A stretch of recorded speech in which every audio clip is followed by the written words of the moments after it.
Settle in, dear listener, and allow the hush of evening to wrap around you like a silken shawl. Breathe slowly, letting each inhale drift through you like a whisper of warm desert wind, and with every exhale, permit the cares of your waking hours to fall softly away. Beyond the edge of wakefulness, where dreams begin to unfurl, we will wander together tonight, gently, calmly, into a land long cradled by myth, a land where moon-silvered rivers wind among ancient reed beds and stars shimmer over honey-colored plains. Our destination is Uruk, the great Sumerian city, whose storied walls rise steadily against the tranquil night, setting the stage for the timeless journey of Gilgamesh. Listen to the delicate lapping of the Euphrates as it glides past clay embankments, carrying with it secrets of ages gone by. The water moves unhurried, glinting beneath lantern constellations that drift lazily across the sky. You may notice how the river's gentle song echoes the quiet rhythm of your own heartbeat, an easy, steady pulse guiding you toward repose. In this softened world, torches flicker in lonely watchtowers, their amber glow mirrored by distant fireflies dancing above still fields of barley. The air is warm but never stifling, touched by the faint perfume of date palms and the earth's dusky breath. Now, just beyond the nearest bend, Uruk emerges first a shadow, then a silhouette, and finally a serene presence of stone and sun-baked brick. There is no need to rush. We move at the pace of twilight itself. See how the formidable city walls stretch outward, vast yet elegant, gleaming like bronze beneath the starlight. They stand not as barriers but as gentle guardians, keeping safe the quiet aspirations of generations. These ramparts, soothingly symmetrical, carefully mortared, tell tales of masons who pressed each brick in place with patient hands, singing hymns that drifted on. Summer breezes and settled softly on the Tigris plain. Rest your gaze upon their subtle textures. Some bricks carry faint fingerprints, others bear delicate wedge-shaped impressions of cuneiform, humble signatures of craftsmen forever woven into the city's fabric. Between those marks lie countless grains of ancient sand, each glimmering now beneath the moon. Though the walls were raised to protect, tonight they cradle, enfolding us in a feeling of gentle security. You may sense the timelessness within them, stories as old as silt, as hushed as the wings of an owl circling overhead. Within the embrace of these walls, Uruk itself slumbers. Cobblestone lanes, still warm from the day's gentle sun, stretch quietly past low mud-plastered dwellings. A curled cat sleeps on a wooden threshold. A faintly glowing oil lamp sways in a courtyard, its flame rising and falling like a slow, contented breath. Somewhere in the distance, a lyre is plucked once, twice, then left to fade, its final note lingering in the night air like a falling feather. Market stalls that once overflowed with jars of fragrant honey, copper trinkets, and woven baskets now rest beneath folded awnings. Even the palace courtyards grow silent, save for the soft trickle of fountain water sighing into marble basins. Along the processional way, temples dedicated to Ishtar and Anu stand tranquil beneath a peppering of sleepy stars. Their step terraces shine pale, their doorways shadowed and inviting. Silver incense smoke curls upward from extinguished braziers, leaving behind a sweet, calming trace and aroma of cedar, myrrh, and rose. Statues of guardian lions repose on polished paws. Their stone faces no longer fierce. They seem, at this hour, merely watchful, as though they, too, share in the gentle privilege of rest. Let us wander slowly to a parapet at the top of the wall. The climb is effortless herein, this dreamlike space, each footfall feather-light.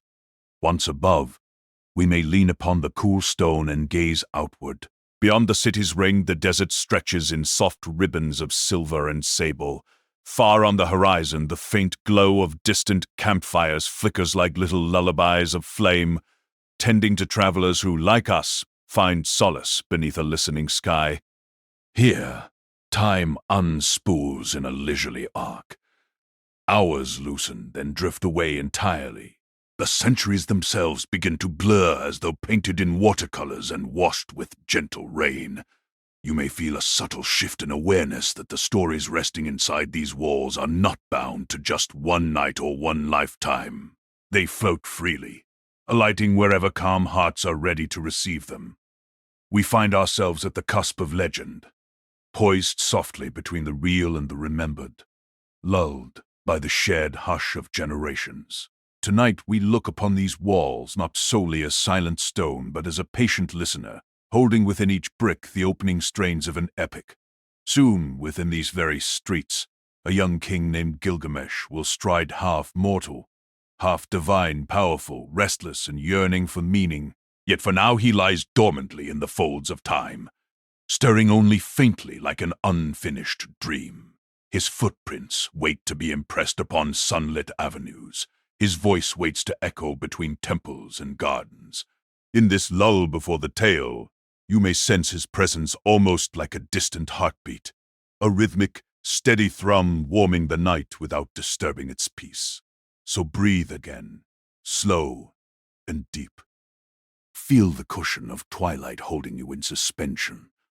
Let your mind trace the tidy crenellations along the wall's crest, each notch a stepping stone of history. Imagine the soft rustle of linen banners, lowered now and hanging still, painting faint ripples against the night air.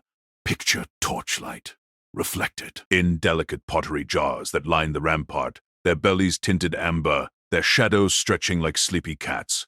Even the watchmen lean back, crossing their arms and closing their eyes, content to listen to the hum of crickets and the faraway croak of a frog hiding near the riverbank.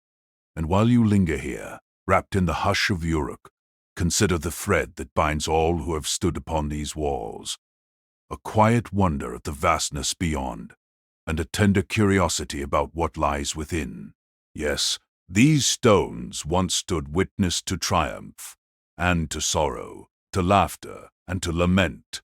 But in this softened hour, they are simply companions to your rest, sharing with you the ancient comfort of continuity. They remind us that even the grandest heroes begin their journeys nestled in stillness, in patience, in the simple sigh of night. In the chapters that follow, we will walk beside Gilgamesh himself, a king and demigod, proud and flawed as he grapples with friendship, courage, and the quiet certainty of mortality. We will trace his path through cedar forests, shaded by whispering boughs, and across great seas that glitter beneath dawn's first blush. Yet none of that swells into motion just now. For the moment, we savor the quiet prelude, allowing the hush to seep deeper, steady and sure, like gentle water filling a hollow, until the soft glow of dawn arrives. This lull remains ours alone. So drift, dear listener, as the moon continues its slow, patient glide above the roofs of Uruk, nestling into the embrace of your blankets as though they were walls of warm, sun-baked clay, reassuring and steadfast. Hear the lonely dove coo once more, then fall silent. Sense the river's lullaby grow softer still. And when at last sleep claims you, may it carry you along the timeless stonework of Uruk's ramparts, where every brick invites rest, every shadow offers soothing shelter, and every breath is a promise of peaceful dreams. When next we meet, the calm hush will lift just slightly, as dawn bathes these walls in palaced gold. The king will step forth from his chamber, his lineage half etched in stardust, half forged in clay. He will stride out to greet his people with a heart both mighty and yearning. But for now, let all remain still. Remain tranquil.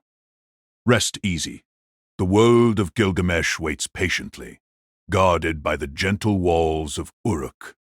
And so, dear dreamer, may you find your own walls of calm, your own cradle of peace, this night and every night hereafter. Beyond the newly raised walls of Uruk, where our slumbering thoughts linger from the chapter before, a hush settles over the moonlit city.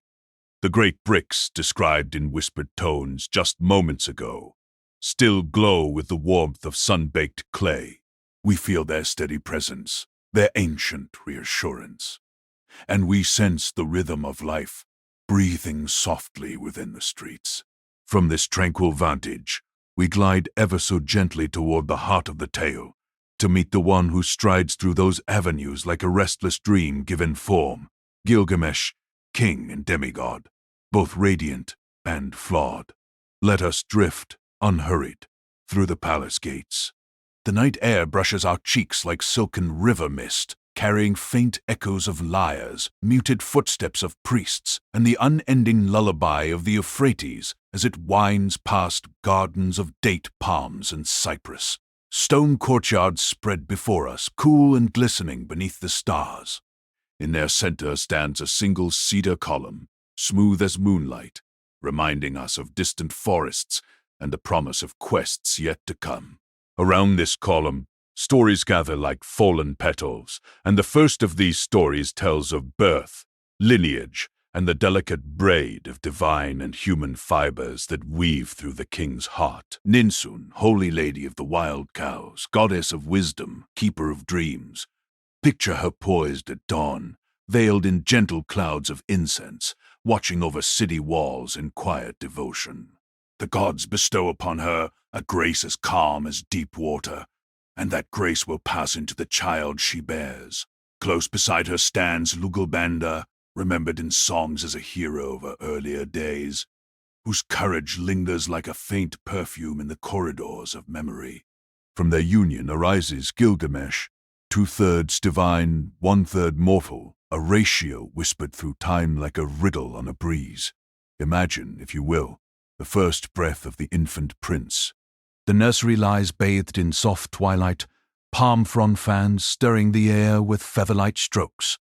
Even then, the infant's pulse beats louder than the drums of festival, and those who listen sense both wonder and unease. For whenever a spark of heaven takes root upon the earth, it carries the bright certainty of stars as well as the quicksilver ache of imperfection. In that cradle, power and limitation curl together like twins. We linger upon the child's early steps. Bare feet pad across polished stone as he learns the pattern of the palace, its latticework of halls, its mosaic floors shimmering with lapis and shell. Servants bow, teachers recite gentle verses, yet throughout each lesson the young Gilgamesh moves with restless urgency, as if every wall were too narrow, every doorway too low. The blood of the gods surges within him, urging him forward, always forward, until the boundaries of mortal life feel fragile as reed boats on swift water. Now we float to his adolescence, our pace still slow, our breaths deep and rhythmic. Voices rise during the ceremonies of kingship, low chanting that curls and softens like smoke among pillars. The priests anoint Gilgamesh with fragrant oils, their hands steady, their eyes serene, yet an undercurrent of caution flickers at the edges of their gaze. They know that divinity may lend light to a ruler's brow, but it can also magnify every shadow hidden beneath the skin. The young king's strength becomes legend. He lifts stones that 10 men together could not move. He races the coursing river and bests it by several heartbeats. In the dim light of early dawn, he scales the battlements and surveys his domain, his mind hungry for deeds befitting one of blended essence. And yet, like a sudden gust across still water, pride soon arrives. It curls around his spirit, light as cobweb silk, nearly invisible, yet persistent. In council, his voice rings too loud. In festival, his dance sweeps too wide. When judgment is called for, impatience clouds his sense of measure. In the hush of evening, murmurs drift among the people of Uruk, gentle at first, then more insistent, that their sovereign is brilliant, yes, but also demanding and perhaps untested by the tempering hand of companionship. Let us rest here a moment, breathing with the city. We hear the quiet sighs of mothers cradling children, the low hum of artisans completing final strokes on clay tablets, the rustle of wind through vines draped over garden trellises. Even the concerns of a populace rise and fall like waves against the mine's shore, soft, rhythmic, never abrupt. They speak of the king who is at once above them and among them, more than a man yet bound to mortal desires. Through their whispering we glimpse a paradox. Gilgamesh, shaped by deities, cannot escape the pulse of human longing, for recognition, for affection, for answers to the silent question. All mortals ask, why are we born only to fade? Return, then, to the palace, where after revels subside, Gilgamesh retreats to chambers adorned with silver lamps entwined. He reclines upon cushions yet finds no ease. Dreams wander in unbidden like pale visitors from the threshold between worlds. In one such vision he sees a star fall from the heavens, radiant, impossible to hold. It lands upon the plain yet stands upright, sturdy as an axe haft. Gilgamesh leans to lift it, but the weight roots him to the floor, and he awakens murmuring words lost to night. Some say the goddess Ninsun interprets these portents, her voice soothing, telling her son that companionship is on the horizon, that a counterbalance to his magnitude approaches. But in this chapter we merely set the stage, letting the promise shimmer softly on the edge of awareness. Meanwhile, balance remains elusive. The king, flushed with vigor, tests every limit. He beckons young warriors to contests of strength, leaving them breathless. He commandeers labor for grander wars, ever higher, ever thicker, as if stone alone could cradle his yearning soul. Though the people marvel at his feats, they also tire beneath the weight of ambition that has yet to learn humility. Hearts beat a little faster when his footsteps echo in the streets, unsure whether admiration or apprehension will claim them. Yet pause, listener, and feel compassion stir within us. For think of the burden carried by one who is 2/3 God. Divine ancestry bestows perspective far beyond mortal frames, but mortality, that slender third, binds him to fragile skin, to beating heart, to final breath. He knows, even if dimly, that he stands in a corridor between permanence and oblivion. The gods may sit upon timeless thrones, but he must dwell among the changing seasons. Such knowledge, half-shadowed, half-revealed, may sharpen pride yet also foment loneliness. The banquet hall may overflow with music and torchlight, but the seat beside him remains poignantly empty. So we wander with Gilgamesh through scented gardens at dusk. Pomegranates ripen overhead. Lotus blossoms float in basins of still water. He gazes at their perfect petals, each destined to wilt, and wonders how beauty can be both complete and fleeting. Somewhere night heron calls, its voice low, like a mindful guardian urging quiet reflection. The king reaches for a single bloom, holds it briefly, then lets it drift upon the pond, a gesture caught between tenderness and surrender. While the long hours pass, artisans inscribe his deeds upon damp clay tablets, warm from the kiln. They shape cuneiform wedges in patient sequences, each symbol a soft heartbeat preserved in earth. Yet even as they celebrate his vigor, a subtle note of caution threads through their lines. Strength untempered may rend what it was meant to shield. Authority without understanding may weigh heavier than stone. These gentle warnings float upon the night air as lightly as moths fluttering near lanterns. And so, dear dreamer, let us observe the turning of realization within Gilgamesh. Slowly, like dawn approaching over shallow marshes, a new awareness begins to glimmer. He senses that greatness alone cannot hush the inner storm, that temples and tributes cannot quiet the ache that thrums beneath every heartbeat. He begins to recognize, though not yet fully comprehend, that something essential is missing, an equal to stand opposite him, to share the burden of vision and the gift of laughter. This need, subtle, yet insistent, ripples through his sleep-bound thoughts. On a night such as this, when crescent moon casts silver ladders upon the palace walls, Gilgamesh steps to a terrace and surveys the vast plain that stretches beyond Uruk's embrace. Out there lie cedar forests, veiled in mist, valleys where shepherds guide flocks beneath constellations, deserts where heat dances like mirage. Somewhere in those spaces, destiny weaves her quiet threads.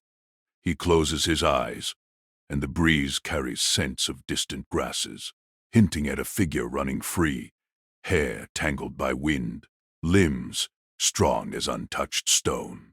Gilgamesh cannot yet name this presence, but the call stirs softly in his chest. The night grows deeper, and torches wane to glowing embers. In the great hall, servants extinguish lamps, their motion slow and reverent, ensuring that darkness arrives with gentleness. Outside, stars drift across velvet sky, each one a silent witness to the unfolding journey. Here, in this hush, we pause once more to contemplate duality. Divinity grants Gilgamesh a stride that can cross rivers without fear, a voice that can summon storms. Yet humanity lavishes him with vulnerability bejeweled in doubt. The two aspects circle each other within him like twin doves, seeking alignment but often colliding in mid-air. Drifting further into quietude, let us reflect upon Floor, that humble teacher. Gilgamesh's impatience, his arrogance, his heavy demands upon the people. These, too, have purpose. They carve hollows where wisdom can settle. They open fissures through which empathy may seep. Without them, his reign might be gleaming yet brittle, lacking the resilience forged only by acknowledgement of fault. Under starlight, the young king contemplates decisions that cause citizens to labor until their hands trembled, to stand guard long past exhaustion. A soft remorse brushes the edge of his conscience, like dawn touching horizon. Whispered prayers drift upward from temple courtyards. Priests of Anu, of Enlil, of Inanna, all seek balance for their sovereign. They petition for humility to temper his exuberance, for patience to cool his haste, and for a companion to echo his spirit. Bells made of beaten copper chime faintly, their tones gliding into the night air with measured grace. Even gods, some say, listen with attentive hearts, acknowledging that creation thrives upon harmony. In the quiet corridor of Gilgamesh's private chambers, tapestries sway as though hearing a distant heartbeat. Perhaps he remembers a lullaby sung by Ninsun in earlier years, telling of meadows where wild calves roam unharmed. Her voice, timeless, flows back to him like a gentle stream. In the hush between breaths, he feels small, much as he did when he first reached for her guiding hand. This returning memory glows softly, illuminating the path toward gentleness he has yet to tread. Now we draw nearer to slow conclusion, though not a closing, for the journey stretches onward. Gilgamesh retreats into slumber, and with him we slip toward dreams. The palace fades, replaced by swirling clouds of golden dust where time moves languidly. From those clouds rises a silhouette, broad-shouldered, wild-haired, striding across open steppe. Footfalls beat softly in the listener's ear, like distant drums cushioned by sand. A presentiment stirs. Two lives soon will intersect. Two halves of a greater whole will meet under heaven's patient gaze. We do not rouse ourselves fully. Instead, we allow the awareness to settle like fine silt at the bottom of a still pond. Gilgamesh, king and demigod, rests upon the cusp of transformation. His lineage of stars, his marrow of clay, his pride, strength, longing, all coalesce into a single quiet breath. It is a breath we share, inhaling gently, exhaling slowly, surrendering to calm. Beyond the city walls, a creature born of wilderness approaches, though for now, He moves only within the hush of possibility. And so we end this chapter as softly as dew forms on petals. The walls of Uruk stand steady behind us. The king sleeps within, and the night carries whispers of change upon its wings.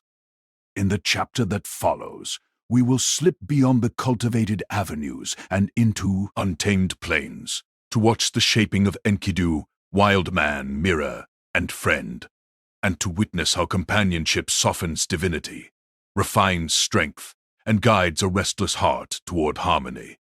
Until then, let gentle darkness cradle your own dreams, dear listener, for the story drifts onward with unhurried grace. In the gentle hush that follows tales already told, let us drift once more to ancient Uruk, where walls of sun-baked brick still glow beneath a velvet twilight. We have just wandered quietly through the lineage of Gilgamesh, king and demigod. 2/3 divine, yet 1/3 painfully human.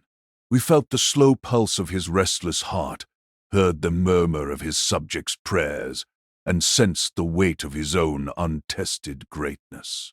Tonight, on a softer current of time's river, we glide away from palace courts and lofty battlements, turning instead toward open plains where wild grasses sigh beneath a moonlit breeze. For even the mightiest king is shaped by the companions he meets, and in the rustling hush of distant reeds, another story begins to unfold. Far beyond the city's ordered streets, a darker ribbon of earth stretches out, silent except for the low croon of night birds settling among thorny shrubs. It is here, in the hush between civilization and wilderness, that a new being is summoned. The gods, attuned to the mounting tensions in Uruk, look upon Gilgamesh and see a monarch growing ever more lonely in his strength, ever more impatient in his searching soul. In their quiet deliberation they decide upon balance upon an equal whose presence might soften pride and mirror potential.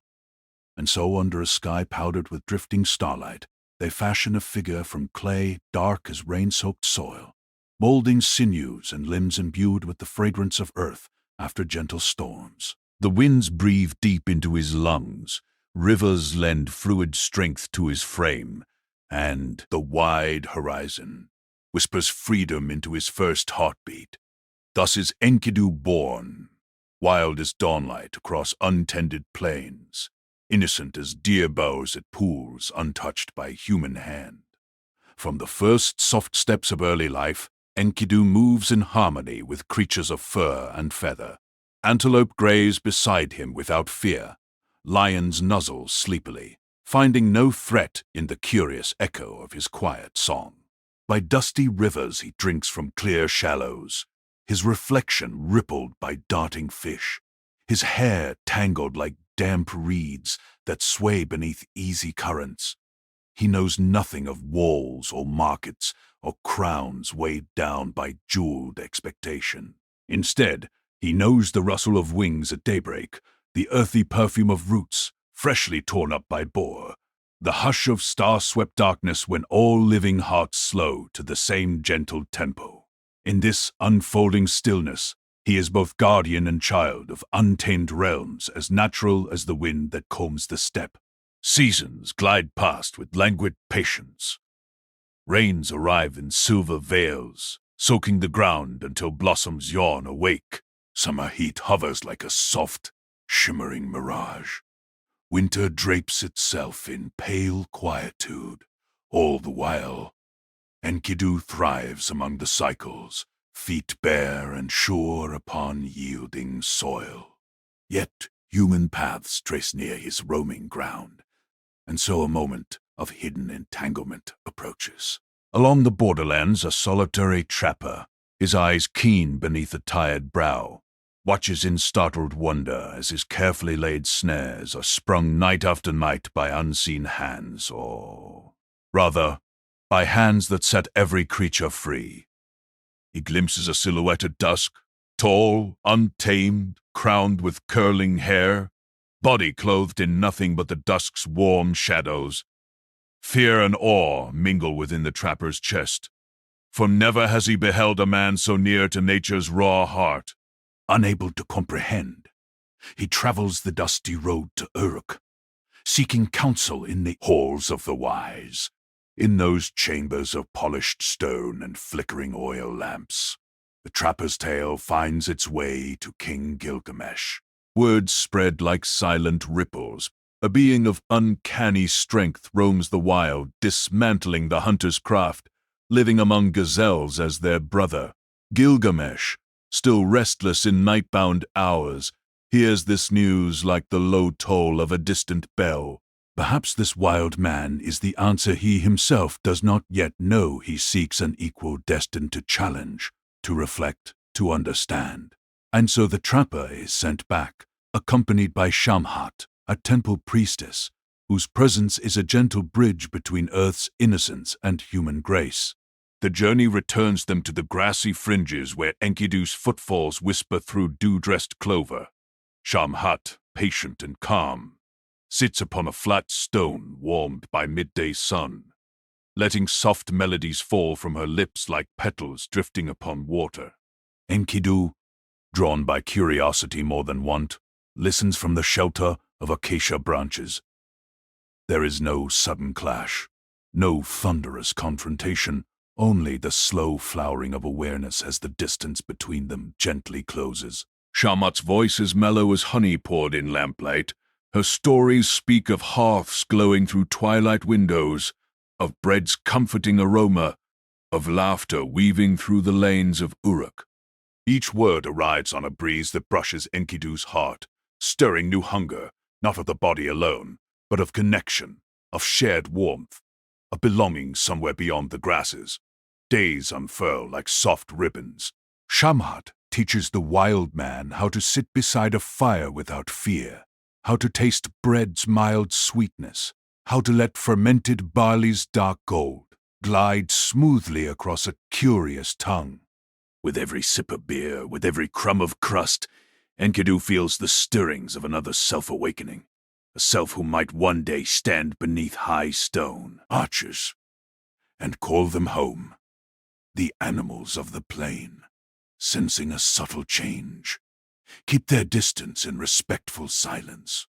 Gazelles step back, gentle eyes wide. Birds lift away upon hushed wings, as if acknowledging that their forest brother now leans toward a different cadence. And Enkidu, aware of this quiet farewell, yet drawn onward, feels no loss only, the ache of transformation, like saplings stretching toward dawn's pale promise. When at last his hair is oiled and combed, his body clothed in woven fabric soft against skin once cooled by open winds, Enkidu begins the gentle journey to Uruk. Side by side with Shamhat, he treads sun-dappled highways, marveling at irrigation channels that sparkle beneath morning light, at fields breathing wheat-scented sighs. Over each small rise, the towering walls of Gilgamesh's city grow clearer, mighty yet inviting, their stone faces surrounding the murmured life of markets, temples, and hearths. For those who have always traveled beneath an open sky, walls can feel confining. Yet these ramparts, shining warm as baked caramel, appear less as barriers and more as arms curving protectively around a heart that beats for many. Within the city's gates, gentle astonishment blossoms among citizens who witness Enkidu's arrival. They speak softly, marveling at shoulders broad as winter clouds, yet eyes kind as first spring rain. He steps across flagstones smoothed by countless souls, hearing the hush of fountains and the far chime of copper bells. Every sense is stirred, yet Enkidu walks with measured calm, absorbing color and sound the way a lake gathers morning light. Soon, word reaches the palace that the wild man has entered, and Gilgamesh, curious in a silence edged with hope, makes his way toward the city square. What follows is neither harsh nor sudden, but rather a slow convergence, like two rivers meeting beneath twilights. Hush! Gilgamesh, carved from lineage and expectation, stands before Enkidu, carved from loam and wind. Eyes meet. One pair reflects polished bronze of civilization, the other, deep greens of open wilderness. There is recognition, some ancient chord thrumming softly between them, yet pride and instinct weave their complex music. They test one another not with rage, but with the solemn gravity of storms rolling quietly across plains. Their hands, when they finally clasp, are steady. Their embrace, though arising from an earlier contest of strength, is gentle, as though each has discovered in the other a missing section of his own unfolding story. Around them, the city exhales a sigh of quiet relief. Gilgamesh, once untethered, once quick to restless wanderings, finds in Enkidu a presence that grounds him, a mirror that shows him both his grandeur and his growing heart. And Enkidu, once boundless beneath starfields, discovers the pulse of community, the subtle music of shared purpose. Together they walk through colonnades, washed with amber torchlight, speaking softly of dreams scented by cedar, of journeys waiting beyond the horizon's low hum. Their footsteps strike stone in patient rhythm, beat after beat, like the calm lull of a distant drum, whose cadence drifts into lullaby. Night settles upon Uruk with silvery gentleness. In the palace chamber, Gilgamesh and Enkidu sit side by side upon a broad terrace. The city, blanketed in velvet dusk, glimmers with scattered oil lamps flickering in slow, steady breaths. The air is sweet with incense and the faint aroma of date palms. Above, constellations trace ancient patterns, silent stories, older even than these companions. A breeze lifts the edge of Enkidu's woven cloak, reminding him faintly of plains he once roamed, yet he no longer feels torn between worlds. Instead, he senses them harmonizing inside his chest, wildness and masonry, wind and carved stone mingling like twin notes, forming a single lingering chord. Somewhere beyond the city walls, a cedar-scented wind brushes through distant forests, carrying secrets in soft susurrations. Gilgamesh lifts his gaze toward that unseen place. Enkidu follows the line of his friend's eyes. No words are needed, for both hear the quiet invitation carried on nocturnal air. An adventure patient as moonlight, waiting among towering trunks and shadowed glades. Not tonight, for tonight is for rest and for bonds newly forged. Yet the path ahead glows faintly, like embers bent for dawn's rekindling.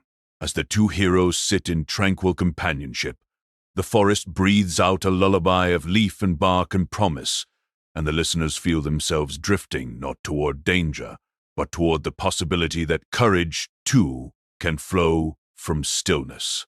So let the curtain of night settle sweeter, deeper.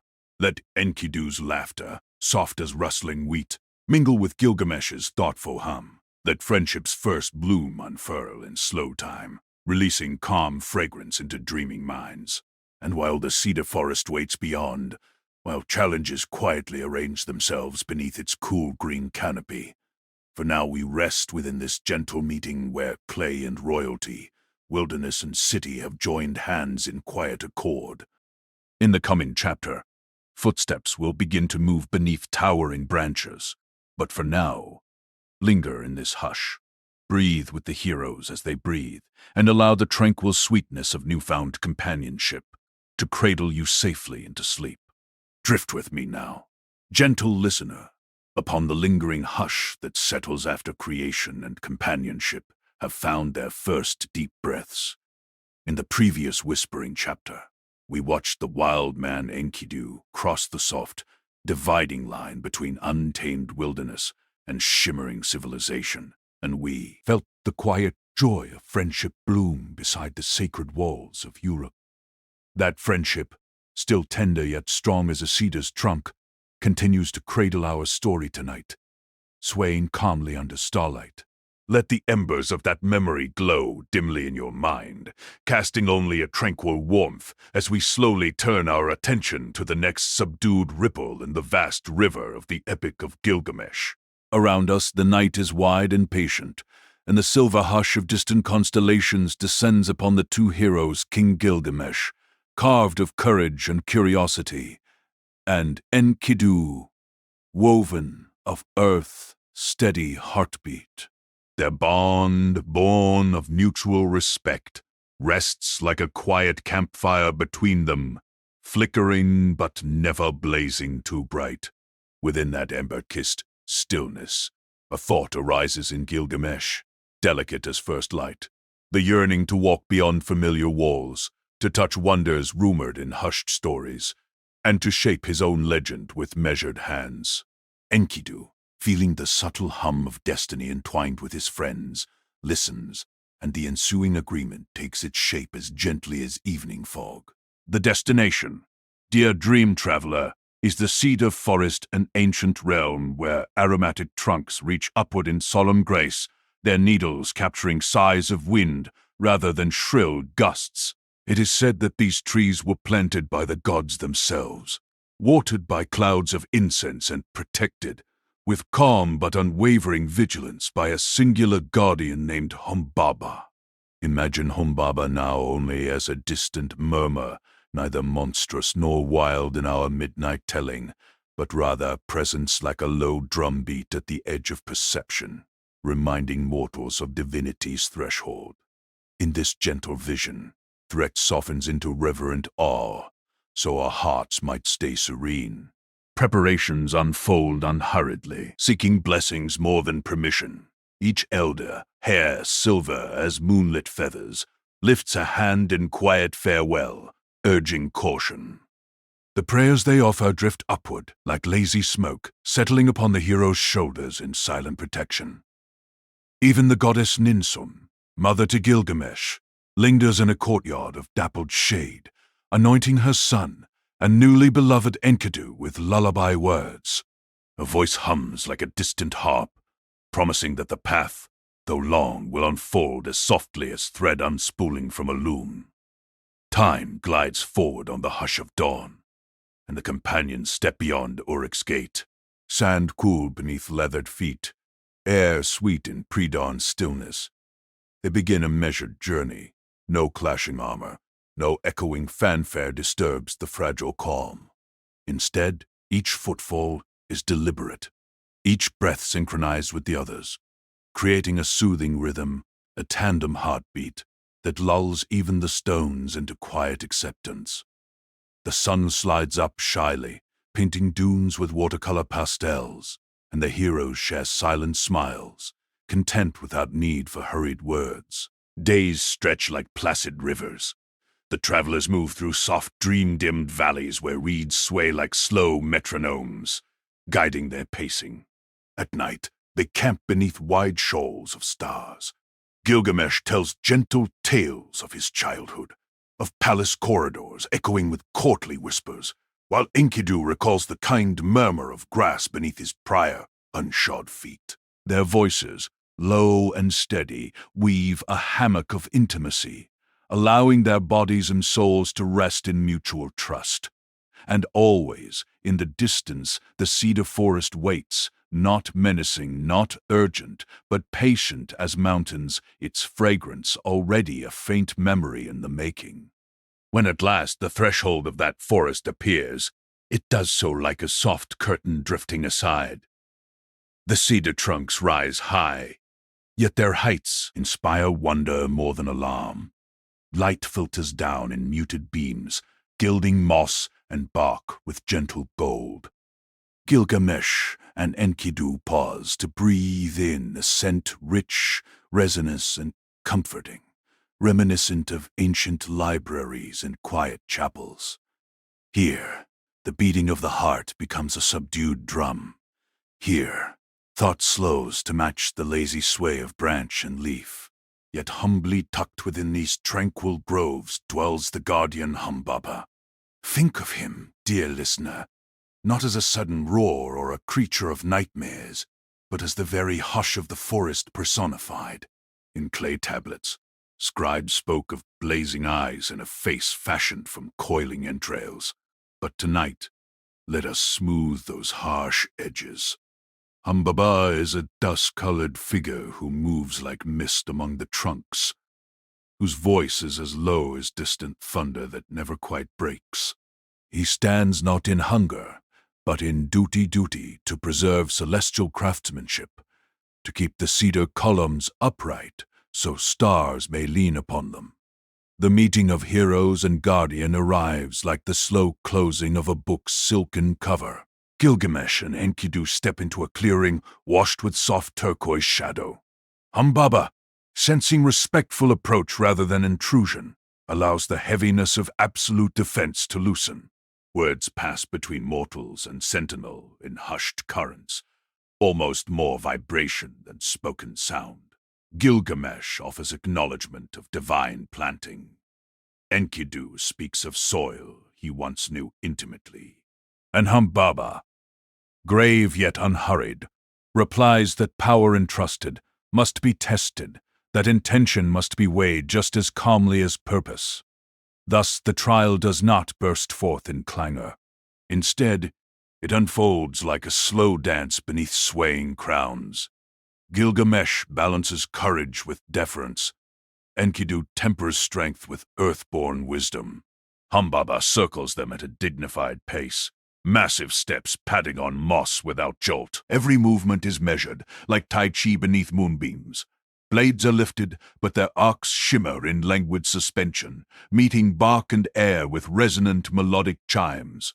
Sparks drift away like drifting fireflies, fading before they can sear. The struggle might last a single breath or an entire twilight. Time softens, stretching like honey. Eventually, Humbaba, sensing a harmony between human resolve and divine allowance, releases a sigh that rustles every needle above the forest exhaling as one. With that exhalation, the guardian bows, shoulders easing, conceding the tree's bounty not to conquest but to respectful stewardship. Gilgamesh and Enkidu, heartbeats slowing, lay steady hands upon Humbaba's monumental arm. The gesture is both farewell and blessing, a message that what was guarded remains honored. For the sake of the ancient record, the legend states that Humbaba is slain, his head severed and lifted toward the skies. Yet tonight's tender telling chooses symbolism over starkness. Instead of a severed head, we imagine the guardian's ferocity gently released, diffused into the very forest he served. In that dissolution, cedar trunks stand taller, freed of burden, and the heroes gain the wisdom nestled within each aromatic ring. The hush afterward is pure and deep, like the pause after a lullaby's final note. Gilgamesh selects but a single cedar log, light yet strong, to mark the triumph. He does not hack or ravage. He chooses with careful hands, guided by Enkidu's understanding of living wood. The tree offers itself, falling in quiet acceptance, its descent cushioned by the forest's forgiving ground. From this gift, future gates may be fashioned portals through which stories, dreams, and gentle travelers might pass. The remainder of the forest stands undisturbed. Guardianship now shared between nature, memory, and the softened essence of Humbaba. With purpose fulfilled, the companions rest upon a mossy rise. Night settles like velvet, threading silver through branches. They speak little, for silence is now their most eloquent language. Gilgamesh traces the constellations, feeling the vastness of what he has achieved, yet sensing how small mortals remain under infinity. Enkidu, once of the wild, feels the subtle shift within him, the merging of beastly vigor and human contemplativeness into a single balanced lull. Side by side they breathe, letting quiet recognition seep deeper than marrow. Morning arrives gradually, tinting leaves with diluted rose. Gilgamesh and Enkidu rise and begin their return not away from wonder, but toward the next gentle ripple of fate. The forest, though behind them, continues to scent their garments. Each step is unhurried, echoing wisdom. That victory untempered by humility may curdle into hubris, whereas victory cradled in respect becomes an inner lantern, soft and guiding. As they near the edges of civilization, dreamer, you may feel the faint tremor of distant hooves stirring in unseen heavens. clouds gather in languid spirals, and the whisper of a celestial bull drifts upon future breezes. But do not worry your heart tonight. That omen remains a quiet figure on the horizon, awaiting its time. For now, let the hero's measured breaths accompany your own. As you nestle deeper into the folds of repose, in the forgiving hush of twilight, remember the cedar's perfume, the lowered gaze of Humbaba, and the bonds of companions walking side by side. Their footsteps remind us that even the grandest quests can unfold in tenderness, and that courage, wielded softly, hums like lullaby strings beneath the cosmos's endless dome. Hold that music as you drift, for the journey continues, each chapter opening as gently as the last. And while the bull of heaven quietly stirs beyond a curtain of stars, tonight's sky remains serene, offering only calm constellations and the promise of another gentle tale yet to be told. So close your eyes, breathe with unhurried ease, and let Gilgamesh, Enkidu, and the silent cedars accompany you into slumber's welcoming realms, where trials end, not in clamor, but in the soothing hush of understanding. Settle into the gentle hush of night, dear listener, and allow the ripples of the story to drift over you like moonlight on a silvered river. The cedar-scented echoes of our previous chapter still linger in the air. You may remember the hush of ancient trees, the slow heartbeat of the earth beneath the roots, and the quiet courage that guided Gilgamesh and Enkidu as they faced the mighty Humbaba. Their steps were sure, their spirits intertwined, and the ominous guardian of the sacred grove finally fell beneath their combined resolve. Yet, even as the hush settled once more among the cedars, a new note stirred in the great tapestry of fate, a note low and mournful, like distant thunder far beyond the horizon. With Humbaba's final sigh still shimmering in the quiet, Gilgamesh and Enkidu began the long, unhurried journey home to Uruk. They carried no trophies, only a deepening bond and a fragile, shining awareness that something vast and ineffable watched over every deed. The road unwound before them, lined by fields that breathed in the warmth of the sun by day and surrendered to cool starlight by night. Their talk fell into comfortable silences, the kind that needs no words. Sometimes Enkidu would glance at the sky and smile, seeing shapes in the drifting clouds. Sometimes Gilgamesh would run a strong hand over the bark of a passing tree, as though greeting an old friend.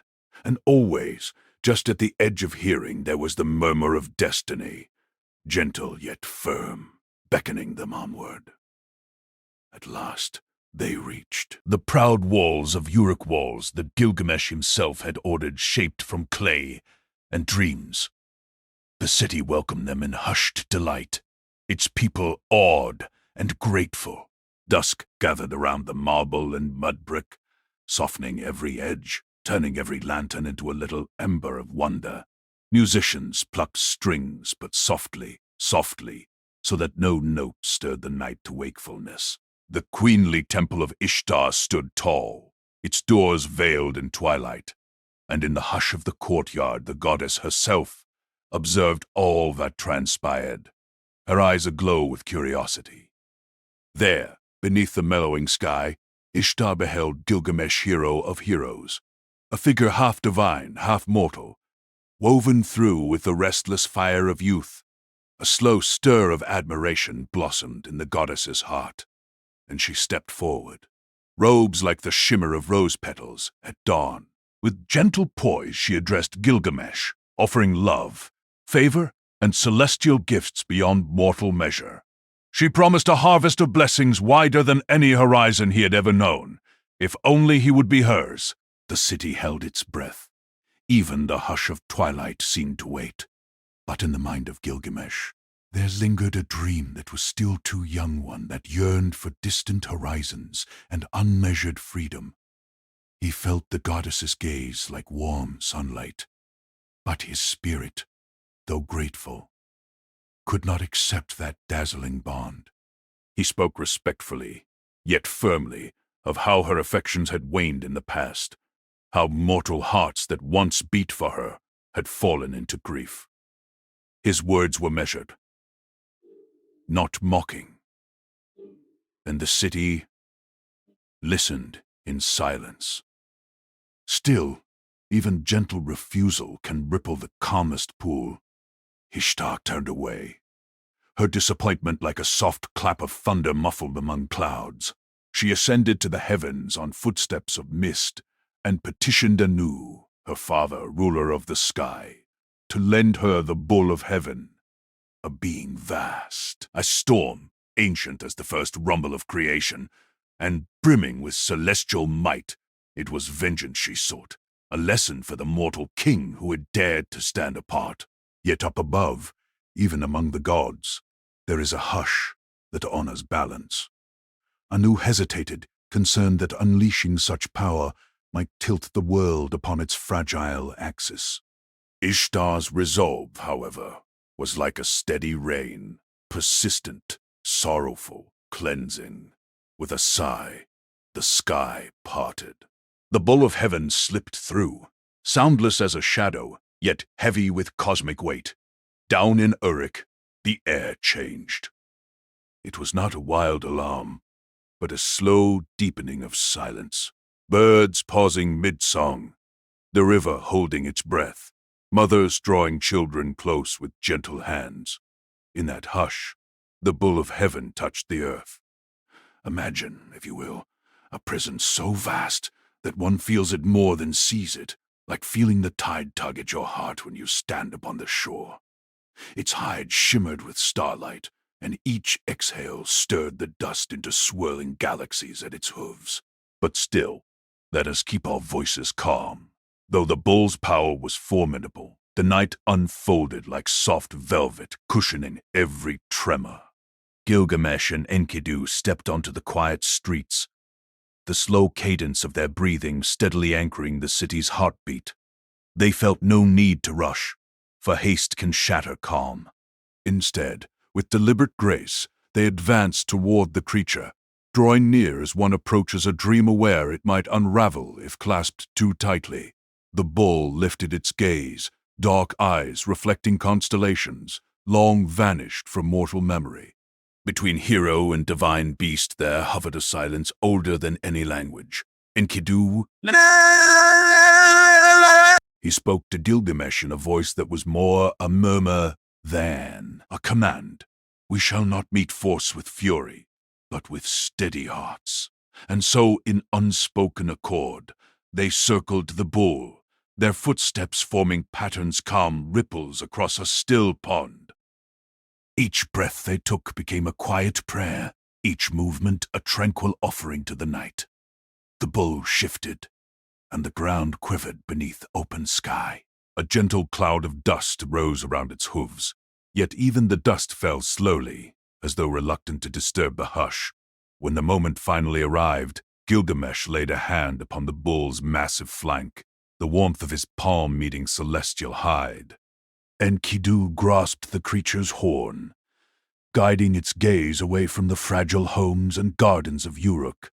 They spoke not to conquer, but to soothe, and for a fleeting heartbeat it seemed the bull itself understood. Together, in a motion so languid it resembled drifting leaves, they guided the beast away from the city's heart. Yet the laws that bind divine flesh to mortal earth are intricate, woven from threads of necessity and celestial will. In the quiet glade beyond the walls, the bull's great breaths grew slower, as though it sensed the inevitable closing of its tale. Gilgamesh and Enkidu, still retaining that tempered calm, fulfilled the decree of fate. With reverent precision they ended the bull's roaming, granting it rest beneath the gentle gaze of the stars.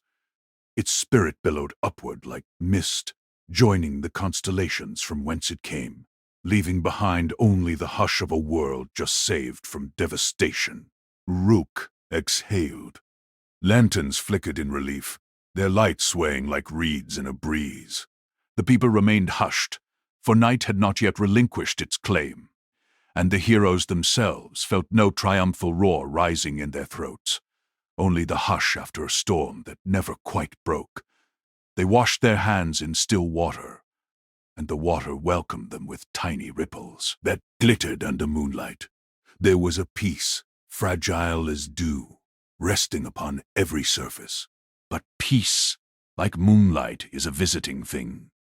Above the quiet rooftops, unseen yet unignorable, gathered the council of gods. They had watched Humbaba fall. Now they had watched the bull of heaven return to stardust. A balance greater than mortal understanding had tipped ever so slightly. They spoke in murmurs of cosmic order and of repercussion, soft words, yet heavy as mountains. Among them, a decision crystallized, shimmering like frost you might glimpse before dawn. Down below, Enkidu slept. In dreams he wandered vast plains where grasses brushed like feathers against his legs.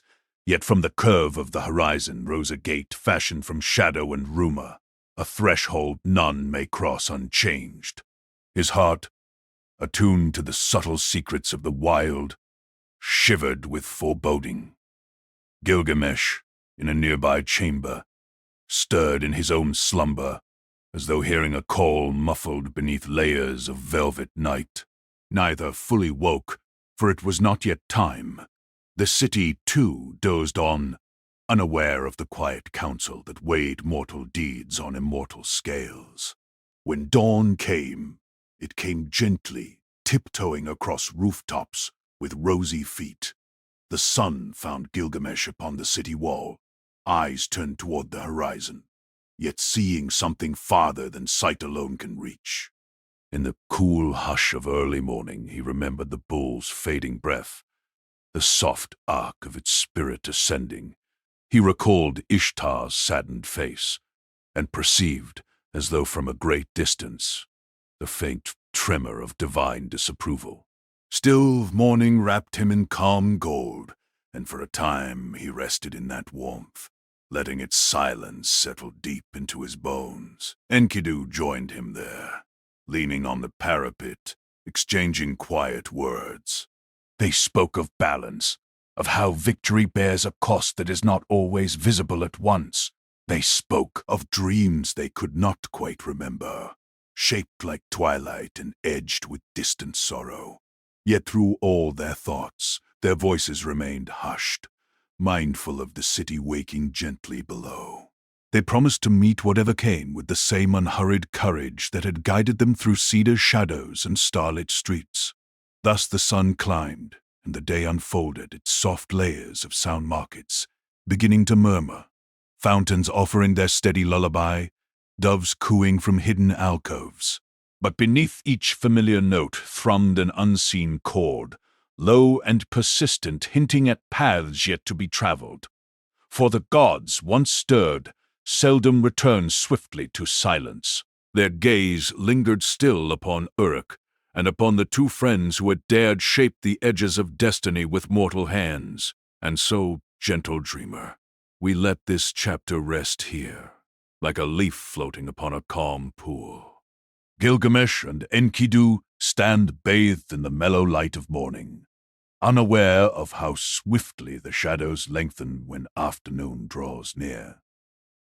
In the next quiet turning of our tale, sorrow will drift like a whisper through their companionship, and mortality long, observed from a distance, will step lightly into the circle of their days. Yet for this moment, hold the peace of the still cool dawn close to your heart. Feel its hush settle over your thoughts as softly as a feather, and breathe in the tranquil promise that, whatever comes, the story will unfold at a pace gentle enough to carry you toward restful slumber. So close your eyes, if they are not already lowered, and let the calm weight of night or dawn, wherever this finds you, draw you into that deep and quiet place where dreams flow like river water in moonlight. The bull of heaven has returned to the sky. The streets of Uruk lie serene beneath a shimmering veil, and the echo of divine hooves fades into the hush. When next we gather, we will move with steady hearts into another chamber of the ancient epic, where the threads of grief and resolve entwine. Until then, drift gently, dear listener, upon the softly turning wheel of story and sleep. Let us drift, ever so gently, from the dust that settled after the bull of heaven's thunderous hooves ceased their quaking. From the hush that followed as the stars themselves seemed to lean closer, watching two friends breathe in unison beneath the wide Mesopotamian sky. The echoes of that celestial confrontation are now fading like ripples smoothing upon a moonlit pond. In the lingering quiet, the city of Uruk exhales, her walls bathed in dusk rose, her courtyards hushed while lamps begin their soft glow. You may picture the silhouettes of distant rooftops, each one outlined in dim amber, as we sink deeper into calm remembrance. The turmoil, the contest, the divine anger, they are all past now, set like stones behind us on a slow-flowing riverbed. And so in this subdued moment, we find Gilgamesh and Enkidu together again, yet changed in ways that only profound trials can shape. Feel the warmth of late evening air drifting through quiet colonnades, carrying faint notes of reed flutes and a fragrance of pressed dates, of dust, of slow-burning cedar. Within those tranquil corridors, two companions return home in triumph, yet also in wonder. The bull of heaven lies silent in the realm beyond, and the goddess Ishtar's fury has subsided into an ominous calm. Gilgamesh and Enkidu have wrestled with fate and prevailed, but deep within their shared laughter now echoes a foreshadowing hush, like wind slipping beneath a door, a subtle reminder that joys hard-won beneath the gaze of capricious gods may come at a cost still unnamed. Evening drifts into night, and starlight sprinkles over the palace courtyard. Enkidu, once wild among shepherds and gazelles, now walks stone pathways and offers smiles to servants bringing bread and figs. Yet as hours drift quietly onward, a strange heaviness settles upon his strong shoulders. It begins as weariness almost imperceptible, like the first cool breath of dawn before sunrise. Perhaps it is merely fatigue from combat, he thinks. Perhaps tomorrow his vigor will blossom anew. He closes his eyes under the comfort of woven blankets, listening to the gentle rustle of palm fronds beyond a shuttered window and the steady breath of his dearest friend in the next chamber. But the night is long, and dreams come unbidden. In Enkidu's sleep, shadows gather. He sees the gods join in silent council beneath silver constellations, their faces veiled by shimmering clouds. They speak in voices too vast to grasp, yet the tone is unmistakable. Displeasure lingers. For though the bull of heaven has fallen, divine decrees have not. A price must still be paid. And when dawn arrives, Enkidu wakes with cold dew upon his brow, his heart drumming with an unspoken dread. Days pass in quiet, dreamy procession. The wind remains warm. The sky remains benevolent. Yet an invisible tremor runs through Enkidu's limbs. Simple tasks demand more breath. Laughter fades more quickly, and a gray pallor creeps along his once ruddy cheeks. Gilgamesh watches first with mild concern, then with a mounting, unspoken fear that intertwines with the hush of palace hallways. Physicians bring tinctures steeped in honey and myrrh, yet their whispered exchanges betray uncertainty. Servants move like specters, their sandals brushing softly against polished floors. All of Uruk seems to hold its breath. One evening, as the sun melts into a horizon of burnished copper, Gilgamesh seats himself beside Enkidu's couch. The air is warm, soft, almost sleepy, carrying fragrance of lilies from the courtyard and the muted hush of city life winding down. For a moment they sit in silence. Then Enkidu, voice low and rough as weathered bark, recounts his dream of divine assembly, how they named him as the one to cross that dread threshold. Tears gather unbidden in Gilgamesh's eyes, glimmering like dew upon tall grass. His hand, once strong enough to topple cedar giants, trembles as he clasps his friends. In the hush of that chamber, sorrow and disbelief ebb and flow like a tide. Gilgamesh, the towering king of Uruk, is for the first time confronted not by conquest or combat, but by the frailty of life itself. And Enkidu, who once roamed free beneath open skies, faces the narrowing corridor of mortality. Yet, even now, their bond weaves a gentle warmth across the room, two hearts attuned beyond fear.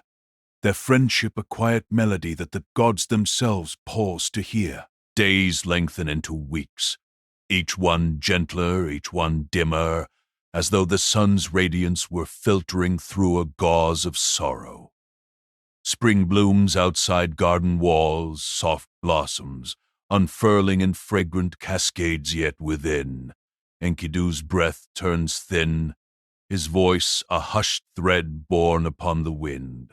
Gilgamesh remains ever near, setting crown and scepter aside, attending like a humble brother, smoothing blankets, offering water, recounting memories of their journeys. Distant mountains where cedars climbed into clouds, silent temples carved from rose, blushed stone, the storm. These tales drift between them like feather-light leaves upon a slow stream, soothing, easing. At last, one quiet dawn arrives when birds are still, as though even their songs would be too loud. A pale light tints the sky pearl gray. Enkidu's breaths, soft as moth wings, falter. Gilgamesh bends close. The scent of cedar oil lingers, mingling with faint wild grass memories. Enkidu's eyes, full of distant plains and starlit wanderings, search his friend's face one final time, and an unspoken farewell passes between them, an understanding too deep for words, too gentle for tears. Then, like dew released to sun, Enkidu slips beyond the veil, leaving only calm stillness in his place. An immense quiet unfurls within Gilgamesh, so vast it feels as though all sound has been swallowed by the earth. He sits unmoving, fingers nestled around a hand that grows cool, until dawn turns to morning and morning drifts towards midday. Servants enter softly, yet none dare disturb him. The city outside hums in waking life, but in the king's heart, a hush persists, a cavernous echoing space, newly carved by grief. In the nights that follow, Gilgamesh walks the empty corridors of his palace, candle in hand, its flame a trembling star amid shadowed marble. He moves like one untethered, drawn by memories that unfold in gentle procession. Laughter beneath date palms, shared bread at twilight, the exhilaration of standing together against monstrous odds. Yet every memory now carries the soft ache of absence. But at times he pauses before a carved lintel or mosaic floor, tracing patterns only to realize that Enkidu's footfalls will never ring upon these stones again. Grief, though heavy, is not a storm in this quiet telling. It is a slow-moving river, wide and deep, beneath a night sky awash with stars. It carries Gilgamesh through the palace grounds, out across silent courtyards where fountains sigh, and beyond, towards the city walls that they once patrolled side by side. Standing upon the ramparts, he gazes at constellations that gleam like ancient promises. There, beneath that great canopy, he senses time stretching infinitely before and behind. A sweep of ages in which even kings and legends are but brief flickers. Within this stillness, an awakening begins. It is not loud.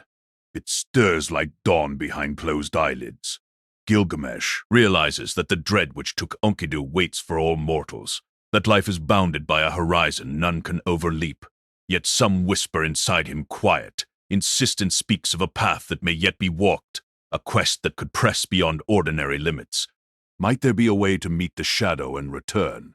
Might immortality lie distant, hidden like a pearl in deepest waters, or a blossom at the world's farthest edge?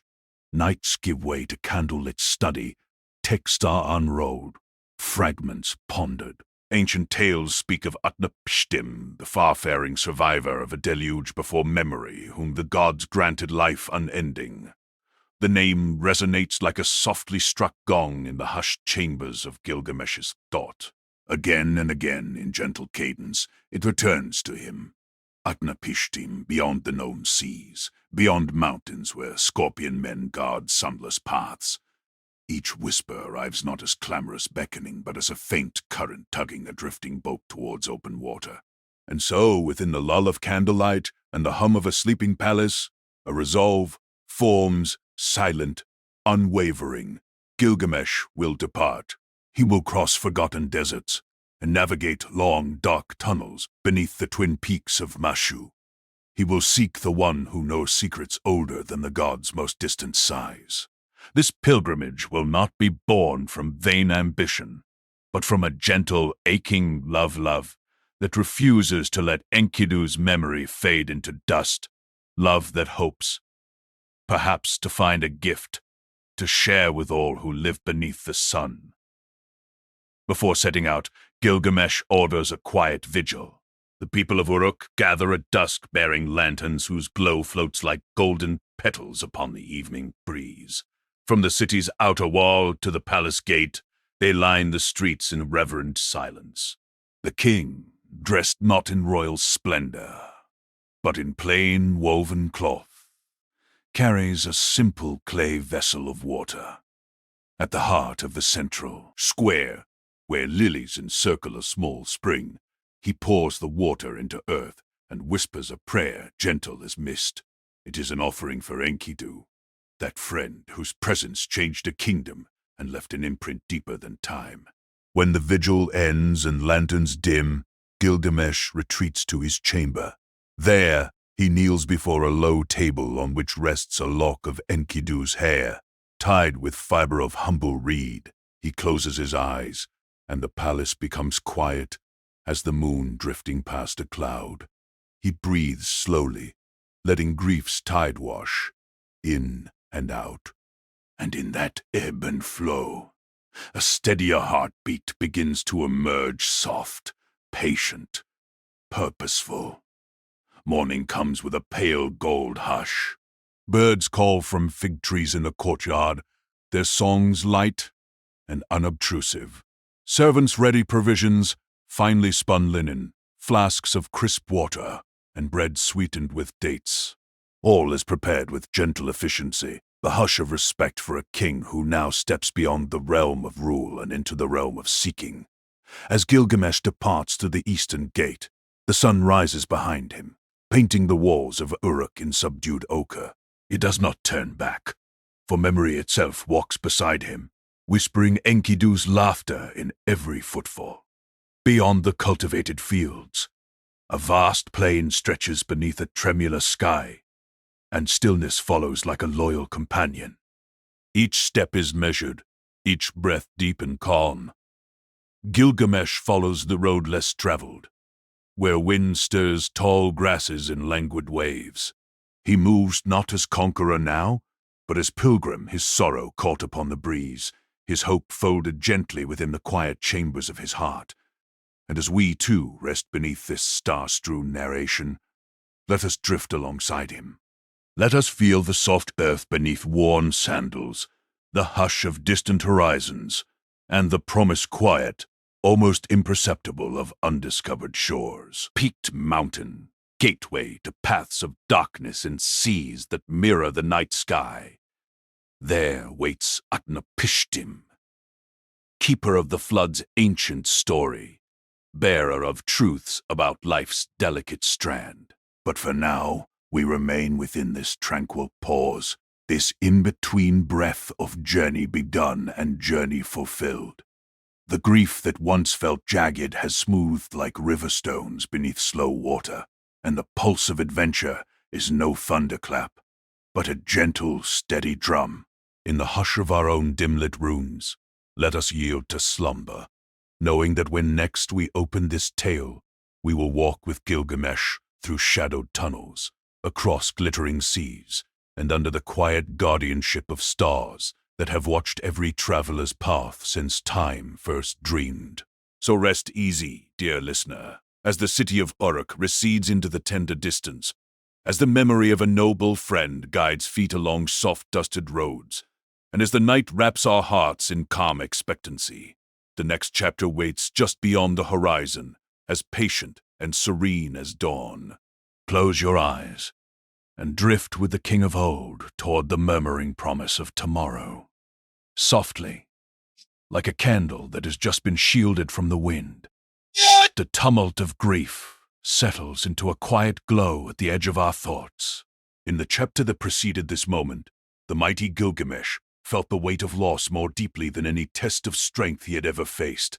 Enkidu, companion and mirror soul, slipped beyond the veil, and the king of Uruk discovered that even heroes are tender beneath their bronze and cedar pride. That sorrow does not leave us now. It drifts beside us as a low, mourning hum, the very force that sets our story afloat upon the drowsy current of tonight's tale. We breathe in gently, allowing the hush of twilight to coalesce around us, preparing to follow Gilgamesh as he steps away from the familiar walls of his city and out onto a road that lengthens through sand, over stone, and beneath stars, drawing him toward the one figure rumored to hold the key to life without end, the far-distant sage Utnapishtim. In the first pale light of a quiet dawn, the streets of Uruk lie still, and the massive doors of the gate open with the slow exhalation of wood on stone. Gilgamesh, whose shoulders once bristled with the energy of challenge, now moves with measured intent. His sandals press into the fine dust beyond the walls, leaving prints that the wind will soon erase, yet every step is etched within the memory of the earth. Above him, the sky stretches in muted rose and lavender, and the sun, no longer a herald of conquest but a soft companion, rises without hurry.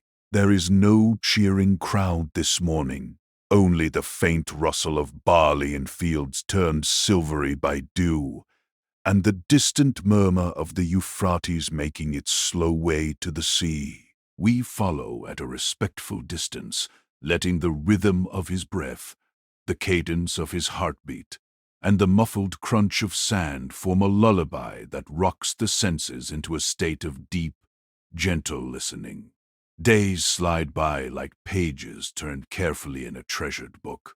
Hills fold into one another, and the great desert unfurls in wide ribbons of gold that fade into the shimmer of heat at the horizon. Gilgamesh walks and sometimes runs, urged onward by sorrow. But during quiet pauses beneath lone acacia trees, he allows himself to taste the stillness. In those moments he speaks with Enkidu in his thoughts, offering questions to the silent air. Where have you gone, my friend? Is there a river on the other side of death? Does the wind feel warm there? His words drift like feathers on a breeze, and though no voice answers, the soft hush of the landscape wraps around him, reassuring, unhurried. At night, he lies beneath constellations that glow like tiny hearth fires in the limitless dark. When his eyelids grow heavy, the stars seem to pulse in time with his breathing, and the dream song of crickets swings slowly back and forth like a lantern in a gentle hand. Each dawn he rises, renewed perhaps, not in body, for the miles are beginning to trace themselves into muscle and bone, but in a resolve that feels less jagged, more calm, shaped by the quiet counsel of the open world. Soon the flatlands lift into slopes, and slopes become ridges, leading to the sober majesty of the twin peaks of Mashu, where the sun is said to rise and to set through secret doorways of stone. There, on the threshold of mountain shadow, stand the guardians carved by rumor and time. Scorpion beings whose torsos are human, yet whose tails curve into potent silence. In other moods, we might tense at the idea of such figures, but tonight they greet us with slow, deliberate grace. Their eyes, twin embers banked low, regard Gilgamesh not as an intruder, but as a traveler heavy with longing. One guardian lifts a hand in gesture of benediction, and a voice deep as distant thunder, yet softened by pity, drifts into the cool air, past travel of sorrows, through the mountain of night. May the dark cradle you gently, and may your purpose guide your feet. The scorpion beings' tails lower, resting against the rock like quiet pendulums, and the stone doors of the tunnels sigh open on hinges of ancient dusk. Inside the mountain, darkness gathers like velvet folded upon itself. 12 leagues of shadow lie ahead, and the air is hushed, almost reverent. Yet there is no menace here. The dark is not a hunter, but a blanket stitched of night's quietest cloth. Gilgamesh enters, and we glide behind him, letting our senses adjust. At first, sound retreats until only the beat of blood in our ears remains. Periodic drip of unseen water meeting stone, and somewhere far ahead the softest shimmer of wind where the tunnel will one day open again onto light. With each step, the previous world feels more remote, as though we have entered a gentle dream that contains no hours, only a continuous hush. In this womb of silence, Gilgamesh's thoughts drift inward. Memories of Enkidu's laughter flicker like fireflies bright, fleeting, tender. Regret, shaped first like jagged shale, now smooths itself, rounding into acceptance. If tears rise, they do so quietly, gliding down cheeks with the discretion of dew forming on a leaf at night. The darkness asks for nothing, and offers in return a space undefended by sight, where sorrow can breathe without armor. At last, a faint, gray softness blooms ahead, expanding into dusk-dim daylight, infused with gentle gold. Gilgamesh steps from shadow into a valley, bathed in warm, perpetual dawn. Here lies the Garden of the Gods, where trees bear fruits of luminous stone, carnelian pomegranates, lapis grapes, emerald figs that breathe their own subtle radiance. Leaves shimmer like silver silk, stirring in breezes that carry no dust, only the fragrance of still water and quiet promise. The air is cool but not cold, warm but not heavy, an eternal in-between where nothing startles. Gilgamesh pauses, turning slowly as though within a cathedral of soft chiming. He does not reach to pluck the jeweled fruit. Longing has taught him patience, and beauty, gently witnessed, is sustaining in its own right. A path of crushed pearl leads onward toward the western rim of this valley, where the terrain opens onto a shoreline lapped by waters as calm as milk poured beneath moonlight. There, in a small hut of woven reeds, sits Siduri, the wise tavern keeper whose heart has measured the comings and goings of travelers for longer than memory can count. She watches Gilgamesh approach, her eyes kind, her movements unhurried. Before words are exchanged, she pours a cup of barley wine infused with herbs that smell of honey and cool river silt. The vessel is warm in Gilgamesh's hands, and when he drinks, the taste is gentle, mildly sweet, and the liquid flows downward like a lullaby, entering the body. Siduri speaks in tones quiet, as low tide, counseling him to cherish the days granted by the gods, to take comfort in bread baked, and children's laughter, and the simple caress of clean water over weary skin. Her counsel does not turn him from his path, but it softens its edges, reminding him that even pursuit of eternity is woven from moments brief and precious. She directs him to Ur-Shanabi, the silent ferryman, whose boat waits at a stone jetty farther along the shore. Ur-Shanabi stands tall and lean beside a craft built of cedar boards darkened by salt and time. His face is lined like driftwood polished by slow waves, and his gaze holds the stillness of deep water. Without haste, he instructs Gilgamesh to cut and strip poles from the nearby forest of palm and tamarisk 300 poles, each exactly the height of a man, each smoothed at one end. The work is steady, almost meditative. Chop, peel, bundle, breathe. The hollow knock of wood upon wood, the sigh of fronds falling aside, and the rhythmic swish of reeds bind themselves into a sleepy percussion that lulls the mind into quiet focus. By twilight, A neat stack of poles lies at the water's edge, and a thin, caramel crescent of moon hovers above the horizon, its light rippling across the glassy surface of the waters of death. We step aboard. The boat rocks gently, then settles, its cedar hull gliding forward as Urshanabi presses the first pole into the water. There is no wind tonight, only a cool, embracing silence. Each time a pole is planted, the ferryman waits until cedar touches silt, then leans in a slow, deliberate arch, sending the craft forward with the steady grace of a lullaby rocking a cradle. The water is so still it seems not liquid, but a dark, expansive mirror, reflecting stars that appear twice, once above, once below, as though the sky itself is ferrying us in tender secrecy. Pole after pole meets the water's hush, and time unfurls like ribbon, smooth, unknotted.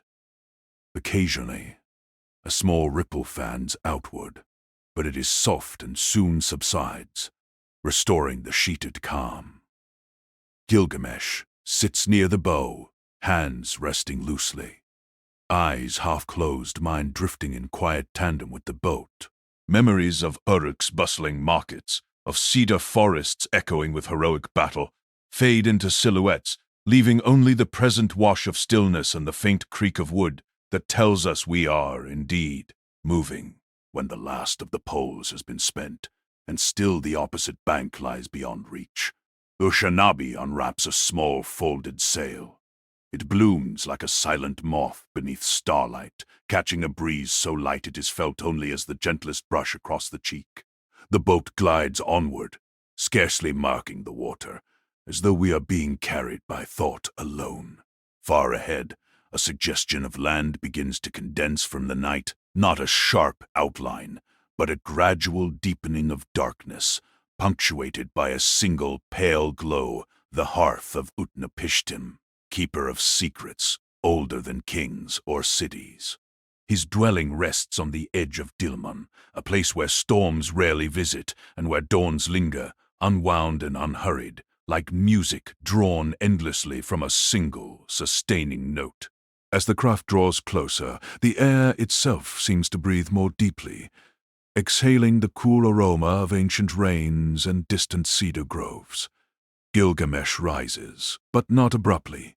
He stands as one might stand before a quiet sanctuary, aware that the threshold he nears is both an end and a beginning. The grief that once spurred his every motion now sits beside him as a calm companion, its harsh edges rounded by time, travel, and the balm of steady reflection. Moonlight touches the worn leather of his sandals, the frayed edge of his cloak, and glints upon the tears dry now that had carved paths upon his cheeks. Urshanabi moors the boat with a muted thunk of wood against soil.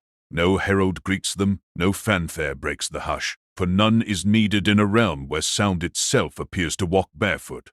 A narrow path leads between low, wind-smoothed stones toward a modest house whose walls are the color of weathered bone, where lamplight flickers like a steady pulse. From within comes a fragrance of baked grain, of calm hearth smoke, and of stories old enough to have lost their sharp angles. Gilgamesh steps onto the shore, feeling the sand yield slightly beneath his weight, feeling the journey gather and settle inside him like silt in a slow river bend. And here, dear listener, we, too, pause on that quiet shore. The answer Gilgamesh seeks, the tale of a flood that once swept clean the face of the earth. The promise of a life unbounded by time awaits within those softly lit walls. Within those softly lit walls. But for tonight, let us linger just outside, breathing the gentle night air that carries a hint of distant rain, listening to the murmur of low waves folding upon the sand. Soon, we will enter and hear of ships pitched with bitumen, of animals gathered 2 by 2, and of a covenant bound with rainbow light. Yet now the hush of the present moment invites us to rest, to allow eyelids to drift downward like sails, lowered after safe arrival. The sea is calm behind us. The path ahead is lined with patient quiet, and the stars above keep their slow, silver watch. Thus we conclude this gentle passage across seas, mountains, and the dark, easing into stillness as the promise of the next chapter glimmers softly on the edge of dream. Softly, almost imperceptibly, the hush of the open sea ebbs away, and the sighing wind that guided Gilgamesh and the gentle boatman Ashinabi grows still. Like a child settling beneath a warm blanket, the long crossing is over. Behind them lie the sun-bleached sands, the shadow-haunted mountains, and the tunnel of inky darkness where even starlight feared to step. Ahead, beneath a sky of muted pearl, stands a quiet shore that feels older than memory itself. There, upon smooth stones rounded by ages of whispering tides, the king of Uruk rests, calloused hands unclenched, great shoulders sinking at last into calm acceptance of the moment. Utnapishtim, keeper of the ancient secret, waits under a cluster of tamarisk trees whose leaves stir like silk in the neighboring breeze. His eyes, deep as wells, hold the stillness of 1,000 dawns. No crown glitters on his brow, no scepter marks him as ruler, yet an unmistakable aura of patient knowing surrounds him, as though time itself pauses nearby, listening. And so we arrive at this gentle turning of the tale, at this 8th quiet chapter, where seas have been crossed, and questions of mortality hover like mist above the cool morning grass. We fold ourselves into the hush, breathing in, breathing out, and allow the storyteller's voice to settle over us like twilight dew. Gilgamesh speaks first, though his words are softened by exhaustion. The proud thunder of his earlier quests has drained away, replaced by a fragile yearning that trembles in the space between one heartbeat and the next. He tells Utnapishtim of Enkidu, the friend whose laughter once filled his days, whose death cracked open the door to doubt. He speaks of the Scorpion people, of the tunnel of darkness, of the winemaker Siduri's gentle advice, of the perilous stone things broken in haste, and of his ceaseless search for a way to outrun the grave. Utnapishtim listens in stillness. When the tale is finished, he invites the weary king to sit upon a mat woven from river reeds. Nearby, the waves lap like a cradle song against the shore, and the leaves above supply a soft percussion, steady as a slow drum beat. Everything conspires to soothe. "Rest your limbs," Utnapishtim whispers, his voice scarcely louder than the rustle of grass. "For the matter you wish to understand is large, and it is best heard in tranquility." Gilgamesh folds his legs, and Ashinabi settles too, though he keeps respectful distance, sensing the sacred hush of what will soon unfold. The moment lengthens. The sand keeps silent company. Then, in a tone steady as moonlight upon still water, Utnapishtim begins. "Long ago," he says, "before cities were brimming with song and before fields bent beneath orderly plows, there came a time when the clamor of humankind rose so fiercely that the gods themselves found no rest. The sky, delicate as spun glass, reverberated with noise. Enlil, lord of wind and storm, covered his ears. In council, he spoke of quiet. He spoke of cleansing. The words drift through the warm air, unhurried. Even the cicadas still their song to listen. A decision was forged," he continues, "one heavy as a mountain's heart. The gods would lay a veil of water upon the earth, a veil so deep and wide that all clamor would lapse into hush. Yet, as plans solidified, one among them, a god of subtle wisdom named Ea, felt compassion stir like a small flame protected by cupped hands. In the soft chambers where dreams and forethought intertwine, Ea reached out. Utnapishtim pauses, breathing. He lifts his gaze to the mid-distance, as though seeing again a memory that hovers just beyond the horizon of the present. Then his voice resumes, carrying us gently across that invisible threshold. "I lay, sleeping in my reed-walled dwelling," he says, "when Ea spoke to me through the whispering wall. His words arrived on currents of intuition, without trumpet or command, simply a kindness drifting into my ear. He bid me understand that the waters would rise, that the wind would howl, that the air itself would tremble beneath the weight of unbroken rain. He counseled me to build a vessel broad as a field, sealed with pitch, crowned with a roof that would not yield to the fist of the tempest. Measure by measure, he revealed the plan. I listened, heart pacing slowly, like a deliberate drumbeat, and when the dawn arrived, I gathered my family, my craftspeople, and the quiet animals that grazed in nearby meadows. We shaped the wood, smoothed the planks, and sang low hymns to calm our restless spirits. When at last the vessel rested upon the riverbank, complete in all its particulars, we waited. The sky, heavy with unshed tears, grew darker than a lidded pot. On the appointed day, I ushered inside the makers of melody and the keepers of seed, the beasts tame and untamed, the weavers of cloth, the guardians of story, the whole small world distilled into one floating shelter. We drew the gangplank, sealed the door, and surrendered to time. Then came the rain. Not a sudden roar, nor a violent crash, rather.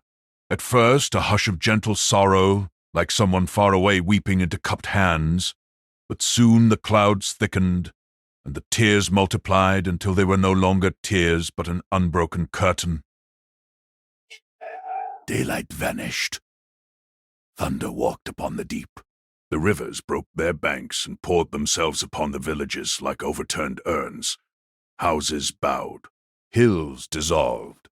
The clamor of humankind, once so piercing, surrendered to a single choir of tumbling water. Here, Utnapishtim's voice softens even further, so that each syllable feels like morning mist settling on still ponds. Inside our refuge, he says, we floated a single leaf upon a vast invisible tree of waves. We rocked gently, sometimes sharply, but always there was the steady presence of each other, sons and daughters, friends and companions, quiet animals breathing in the dark. We shared stories to keep fear at bay. We sang lullabies whose words had no meaning, only rhythm, rhythm, rhythm, rhythm, rhythm, rhythm, rhythm, slow heartbeat against the roof of the storm. On the 8th dawn, if dawn it could be called, we sensed a hush more profound than any silence that had come before. The rain had grown weary of itself. The wind, empty of purpose, lay down upon the water. When we opened the hatch, the pale sun looked back at us like a child awakened from uneasy dreams. Below, the water stretched across the world's face, unbroken, reflecting the newborn light. Days slid by, soft beads on a string of waiting tulle. At last a swelling shape rose upon the horizon. It was the mountain Nasir, its peak like a gentle shoulder above the plain of water. We came to rest against that shoulder and lay still. To test the hush, I loosed a dove. It flew in widening circles, then returned, wings damp with longing, for nowhere yet could it perch. I waited. I loosed a swallow, and it too came home. That small wanderer, tail feathers trembling. Last, I sent a raven, black as the hush between stars. The raven went out and did not return, for it had spied dry land, quiet and beckoning. So we disembarked. We built a humble altar upon the mountain's side, and offered thanks. The scent of cedar and sweet myrtle curled upward, gentle as a lullaby, and the gods gathered, drawn by the aroma of gratitude. They hovered silent, perhaps surprised by the fragile bloom of life that persisted beneath all that water. Utnapishtim lifts a hand, fingers unfurled like petals, and lets it fall, the gesture light as drifting ash. Enlil came, troubled by our survival, but Ea, wise in compassion, spoke softly and redirected the wind of wrath.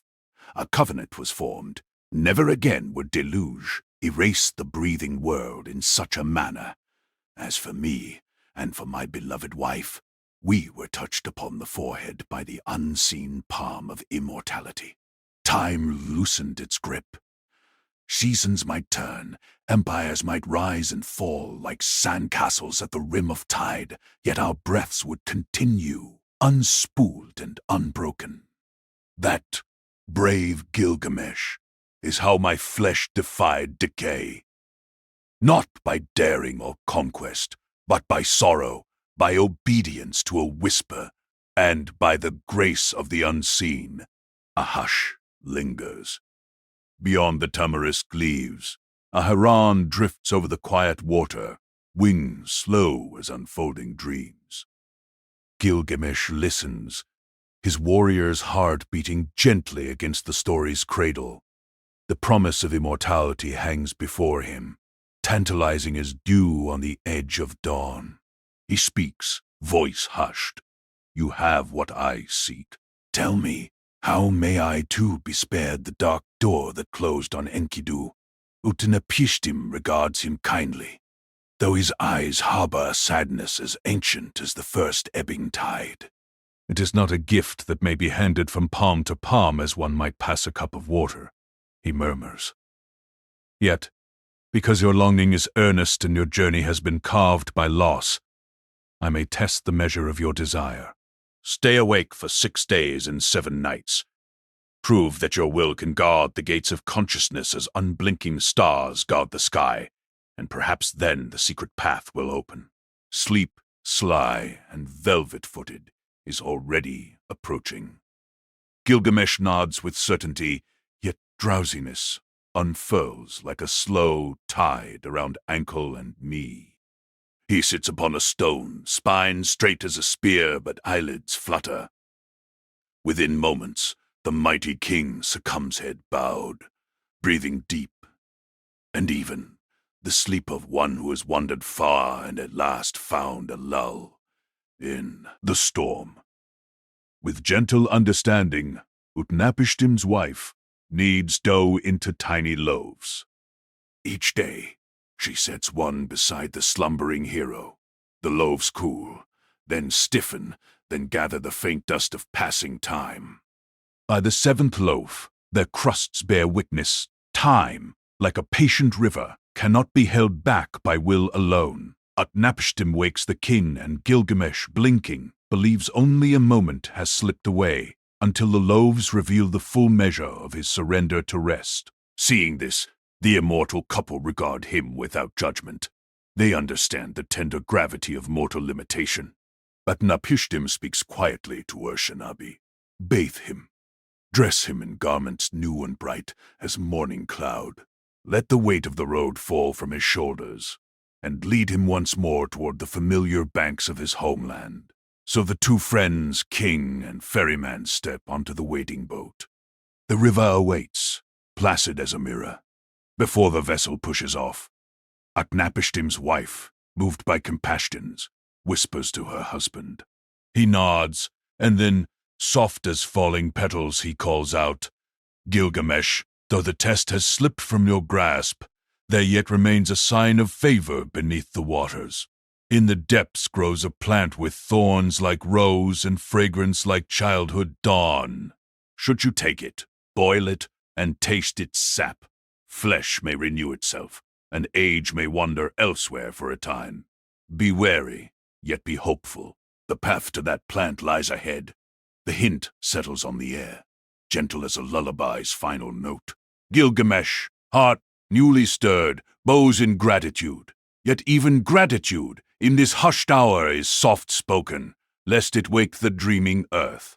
The boat drifts away from the shore. Utnapishtim and his quiet companions stand beneath the tamarisk trees until distance veils them in pale mist. Above, clouds drift like unhurried thoughts, persisting hymn a promise that journeys continue, that questions deepen, and that every ending is only a turning toward a further shore. Soon, in the chapters yet to gently unfold, we will follow the king of Uruk into the shimmering shallows where reeds sway like sleepers and submerged stones guard ancient secrets. There, in that watery cradle, the plant of life nods beneath quiet currents, waiting its leaves ticking like the lull of a dream's slow clock. But for now, let the waters sigh, let the oars whisper, and let your own breathing ease. The secret of the flood has drifted through us like a calming tide, and the promise of immortality, tender yet elusive, lingers like the faint scent of rain on distant dust. As river and sky cradle our thoughts, we settle into the hush that follows story, where hearts beat slower, limbs grow warm and sleep, benevolent and wide-winged, alights upon eyelids like a gentle night bird at rest. Settle down, dear listener, and allow the quiet hush of night to cradle you once more. The ripple of a distant, ancestral river still lingers in the mind, for only moments ago we drifted upon the currents of Utnapishtim's tale, a tale of a vast Mesopotamian deluge, of wooden planks lashed together against a restless sea, and of a divine promise that fluttered like a frail reed. Now the floodwaters have receded. The air is damp, but calm. Our long journeying hero, Gilgamesh, stands on a lonely shore where the salt of the sea mingles with the dust of the earth, and where the horizon hums with that faint, unspoken question. Might the secret of immortality yet be seized by human hands?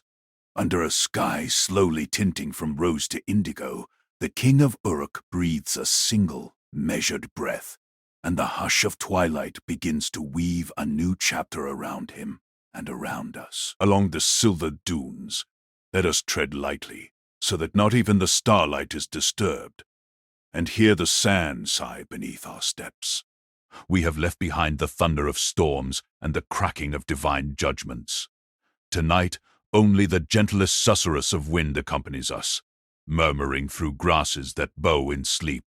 In its cadence, we begin to hear the name of the next hope, the plant of life, Utnapishtim, that distant survivor of the flood, full of tranquil resignation, had already told Gilgamesh that the gods reserve eternity for themselves. Yet seeing a spark of aching yearning in the hero's eyes, he spoke of a hidden marvel deep beneath the waters, an herb of prickly stem and secret fragrance, whose taste could restore lost vigor, could make the old young again, and whose very sap was rumored to coax the mortal frame toward the door of endless days. So the hint was given, and though Gilgamesh had accepted the hospitality of immortals, he found he could not readily accept their final decree. Picture, if you will, a narrow channel at the edge of the world, where underground springs well up and mingle with the quiet backwash of the sea. The water here is not fierce.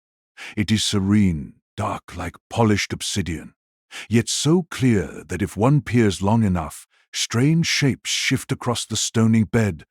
Gilgamesh, driven by the last flicker of reckless hope, binds heavy stones to his ankles, as a diver might anchor himself to silence. Slowly, silently, he lowers into the cool embrace. The weight bears him downward, beneath ribbons of wavering moonlight. All sound is muffled. All is fluid hush perfect for dreaming. He moves through dim strata of time, brushing aside strands of aquatic weed until, finally, there it is. The plant. Shy tendrils unfurl like faint blushes of dawn, and tiny thorns guard the pale green heart. It is not flamboyant, not ostentatious. Its power lies hidden and humble, as true wisdom often does. Gilgamesh carefully severs it from the silt, and instantly bubbles rise with a tender sigh, as though the deep itself released a sleepy breath. The stones at his ankles are cast aside, and he floats upward, emerging through the mirrored surface like a child breaking into daylight. One imagines him standing there, droplets of silver on bronzed skin, the plant held close, as though it were the final stanza of a beloved song. For a moment the wind pauses, and the sea itself seems to hold its rhythm. Could this fragile herb truly outwit the gods? It is a question swaddled in twilight and hope. Gilgamesh does not immediately consume the gift. Instead, mindful of the path he has walked, a path etched with the loss of his dearest friend, Enkidu, he chooses an unselfish plan. He will journey back to Uruk, share the plant with the elders, and let his people taste renewal beside him. Listen to the quiet nobility of that thought, warm and radiant, like the coals of a hearth on a winter's eve. In the hush of our tale, his resolve glows gently, promising comfort to those who slumber beneath the walls of his great city. So, the king begins the long return. Days unfold, smooth and slow, the upturned bowl of heaven wheeling overhead in measured silence. Desert afternoons shimmer, not with heat's ferocity, but with a mellow haze, and nights imprint constellations upon the soft canvas of his thoughts. Each morning he checks the plant tucked safely in a woven satchel, still moist, still redolent of secret vigor, reassured that destiny rests softly at his side. Yet even the calmest journey contains a quiet turning point, subtle as the flutter of a moth. In this dusk-toned world, we join Gilgamesh as he approaches a pool, a humble oasis ringed by reeds that sway like half-remembered lullabies. The water is placid, glassy, welcoming. Traveling so many days under sun and starlight, the hero aches for the simple comfort of immersion. He sets the satchel upon a smooth stone, just within reach, and lowers himself into the coolness. The water envelopes him like a sigh, soothing muscles warm from miles of silent reflection. Here, dearest listener, close your eyes a little tighter and watch the scene dimly, through a veil of dream. Along the bank, silent and unannounced, a serpent glides, scales whispering against sand. It is not malicious. It is merely drawn by the faint perfume of life. The creature moves as time itself moves slow, inevitable, neither cruel nor kind. With gentle mouth, it tests the air, brushes against the satchel, and unwinds the delicate stems. A single unhurried swallow, and the plant is no longer of this world. The serpent sloughs its own skin as it retreats, slipping away, renewed while Gilgamesh remains submerged, eyes closed, unaware. In the hush, after the serpent's passing, a speculation of wind stirs the reeds, and small waves lap the shore, a lullaby, half melancholy, half serene. When the hero finally rises, droplets sliding like beads of liquid starlight down his arms, he sees the empty rock. The realization arrives not as thunder but as a soft exhale, a gentle collapse of breath. The plant, the last hope of immortality, has gone. Gilgamesh does not wail, nor does he strike the earth. Instead, a vast, soundless space opens within him, and through that space the night wind wanders, carrying the scent of distant myrrh. In that quiet, he understands something that no immortal decree could teach. The plant's loss is a hush, a pause, a page turned. It is the closing of a door that never truly belonged to human hands, and through the crack beneath, a wider universe of acceptance glimmers. Together, we stand beside him beneath a dome of watchful stars. Their cold fire is remote, but somehow comforting, steady, patient, older than the first brick of Uruk, older than any dream of eternal youth. Gilgamesh kneels, pressing his palm to the cool earth. He whispers, and though we cannot hear the words, we feel their shape, a promise to cherish life's brevity, to honor the cadence of beginnings and endings, and to carry the memory of every friendship, every sunrise, within the mortal span allotted. The journey home resumes, but its cadence has softened. The landscape blurs like watercolor beneath a light rain of thought. Boundaries between sand and sky fade into one another. Gilgamesh's footprints, once urgently stamped, now fall in quiet alignment with eternity's own unhurried heartbeat. When at last the walls of Uruk come into view, they rise not as monuments to hubris, but as gentle guardians of shared stories. Upon those high terraces, morning pours honey-colored light across kill-fired brick. Rick, within the city, artisans, shepherds, and children stir from dreams, unaware of how close they have come to an impossible elixir. Gilgamesh greets them with a smile that is both tender and wistful, a smile that cradles joy and surrender in equal measure. He calls the elders together beneath the cedar-roofed hall, and there, instead of presenting the plant, he unfolds the narrative of quest and loss. His tone is calm, almost lullaby, soft, and the listeners sense no tragedy, only a low, soothing tide of comprehension. He speaks of Enkidu, beloved companion whose shadow walks beside him still, of the flood's grim immensity, of the plant's promise, and of the serpent's quiet claim. When he finishes, a hush collects like dew upon the rafters. Then, in the silence, wisdom blossoms. Gilgamesh does not counsel despair. He bids his people carve fine stone, build strong walls, weave vibrant cloth, compose joyful songs. Let the work of our hands and hearts, he says, in a voice gentle as nightfall, be the thread that binds us to those yet to come.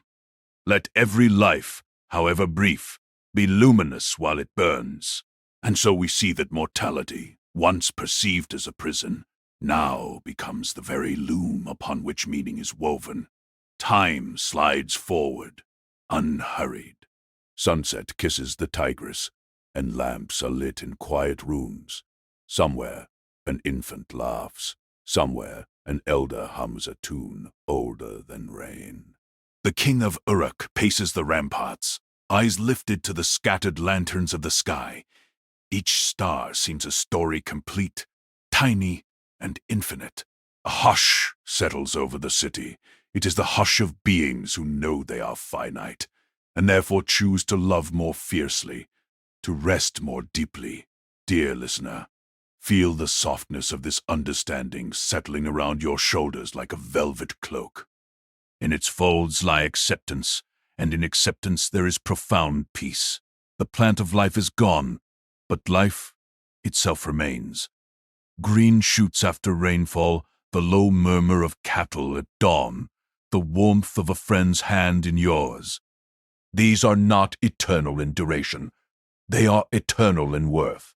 As we withdraw from the scene, floating gently above the quiet rooftops, we glimpse the legend we have witnessed etching itself into collective memory, like moonlight imprinting silver petals upon a still pond.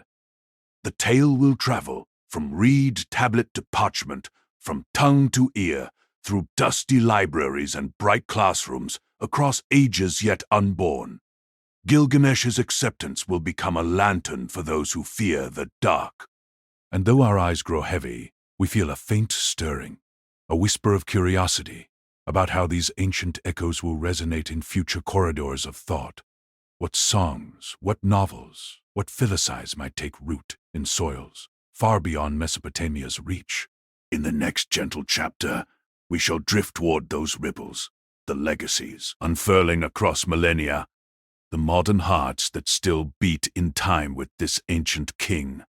But not yet. For now, let us remain in this hushed halfway place, lulled by the murmuring night. Breathe in slowly, the way the desert breathes beneath a pearl-pale moon. Breathe out softly as the Tigris sighs against its banks. Feel the calm weight of eyelids, the serene pulse of your own mortal heart. You are here, present, finite, and therefore precious beyond measure. Let the story's gentle wisdom slip like warm water through your fingers, leaving only comfort. Rest, traveler of tales. The walls of Uruk stand watch, and the stars keep their patient vigil.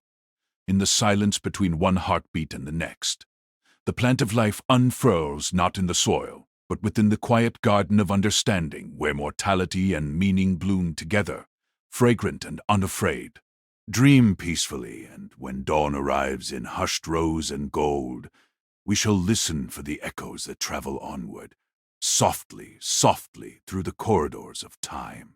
Let us settle once more into a quiet breath, dear listener, and drift peacefully from the fading image of a weary king who returned to Uruk empty-handed, yet strangely fulfilled.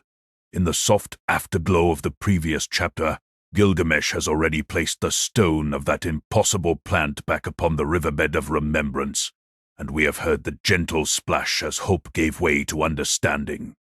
Now, as the evening of our journey folds itself like a silken curtain, we turn our attention not to another quest or confrontation, but to the most delicate resonance of all, the echo of a story as it travels through ages, shaping hearts that beat far from its birthplace. Close your eyes, if they are not closed already, and imagine an antique tablet of clay, still warm from the sun of ancient Mesopotamia. You can almost feel the faint texture of cuneiform grooves beneath your fingertips, as though the very earth chose to remember the tale by etching it into its own flesh.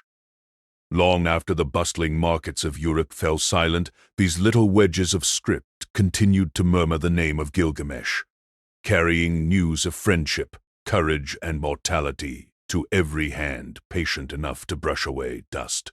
Tonight, with no urgency pulling on our thoughts, we will linger among those quiet tablets and listen for the hushed footsteps of time itself.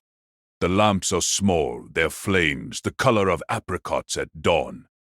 Each scribe dips a stylus into soft clay, guiding it gently across the surface. They too are breathing slowly, each exhale smoothing the way for words that will outlast empires.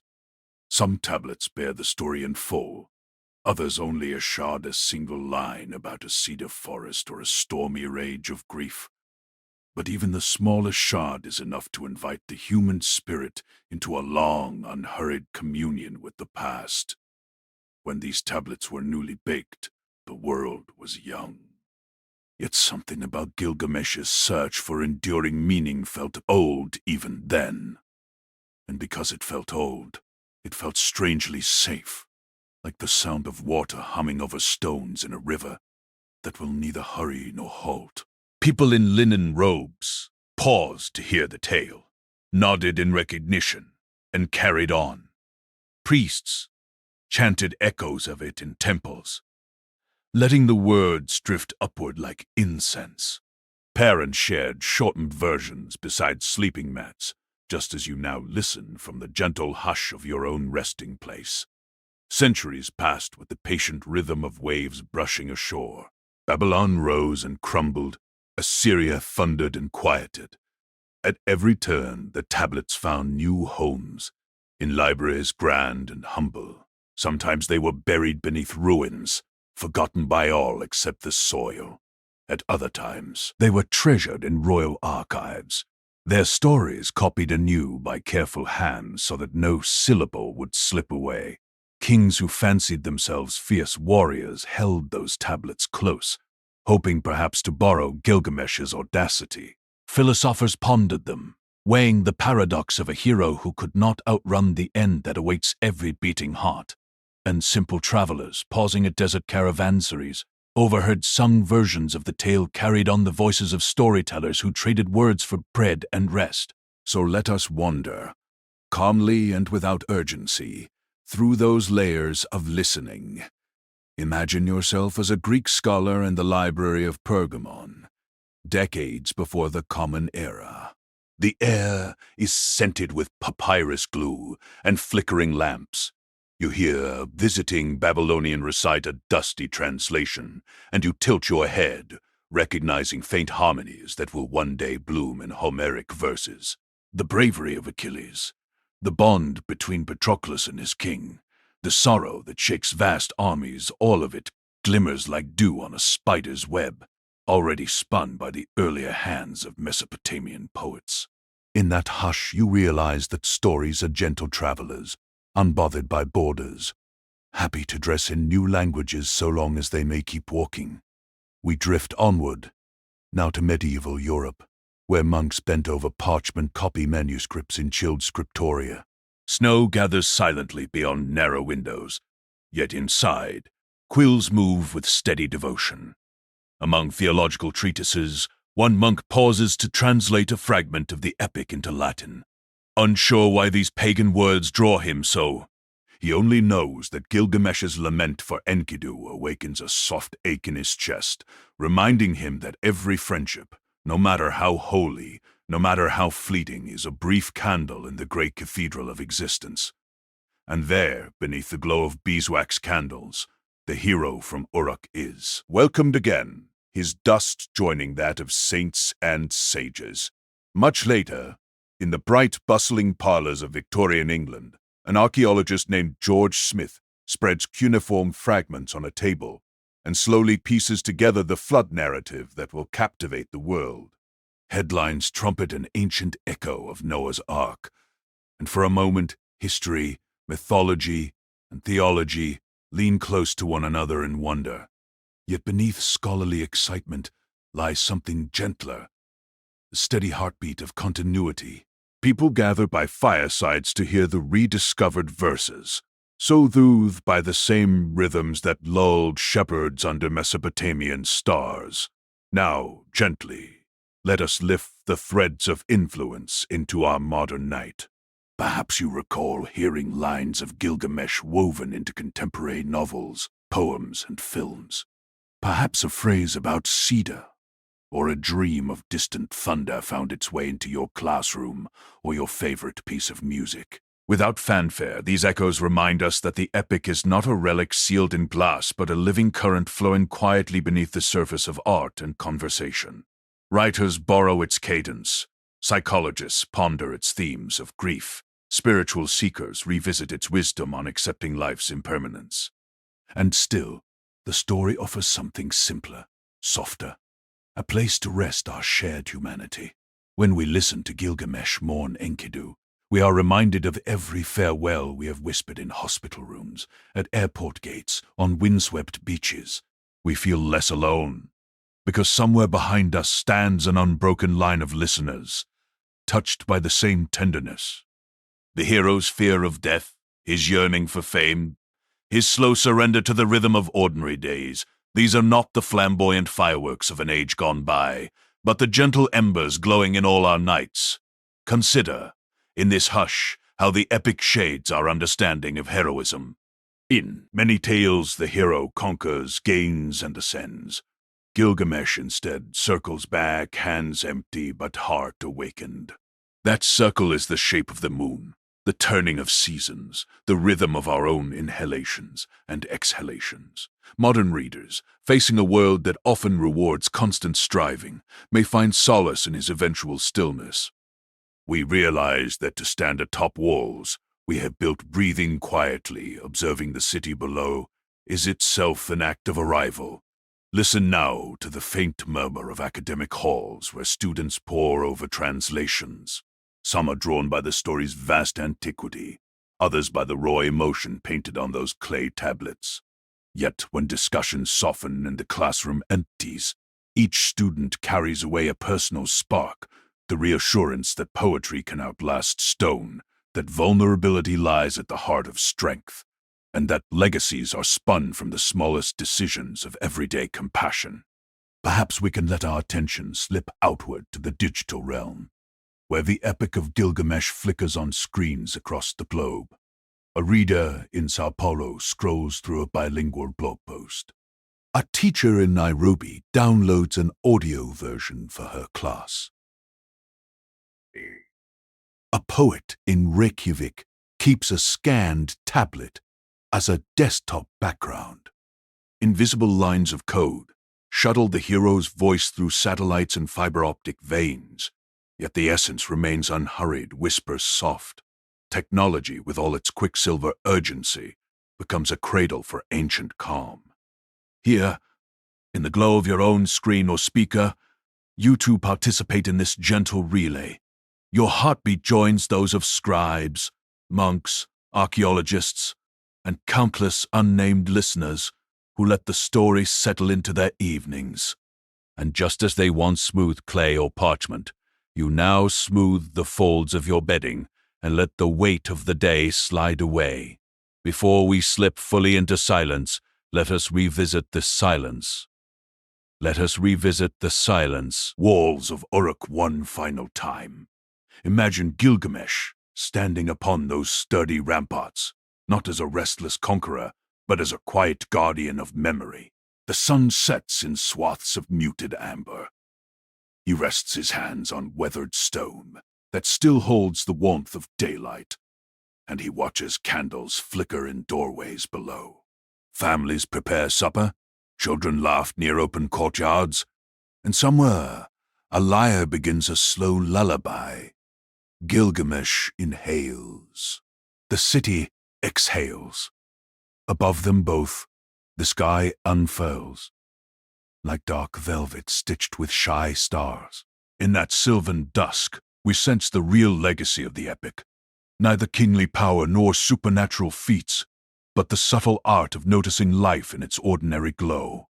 Each tablet, each stanza, each retelling has served as a lantern to guide us toward this recognition. Even our own time, fast and intricate, is invited to step softly in the shared dusk, to speak gently of friendship and loss, to cherish the echo of laughter as it drifts through our fleeting hours. Now, while the night deepens, observe how the boundaries between then and now dissolve like mist in moonlight. Your pillow supports you as tenderly as the fertile soil once cradled those clay tablets. The air you breathe is the same breath that stirred reeds along the Euphrates. Across millennia, across differences of tongue and custom, we share this simple act. We listen, we imagine, we feel. And in feeling, we keep the story alive, not as an artifact trapped in a museum case, but as a living hush moving through our own veins. So let us slow our thoughts to the pace of desert caravans after sunset, their camels cushioned by sand, their bell-bells chiming softly beneath blossoming constellations. Let us remember that every traveler eventually seeks a place of rest, that every scroll of narrative eventually unfurls to its final line. We have walked with Gilgamesh through forests and dreams, through rivers and storm-clouded grief, until we return to the city walls where his life's true measure awaited.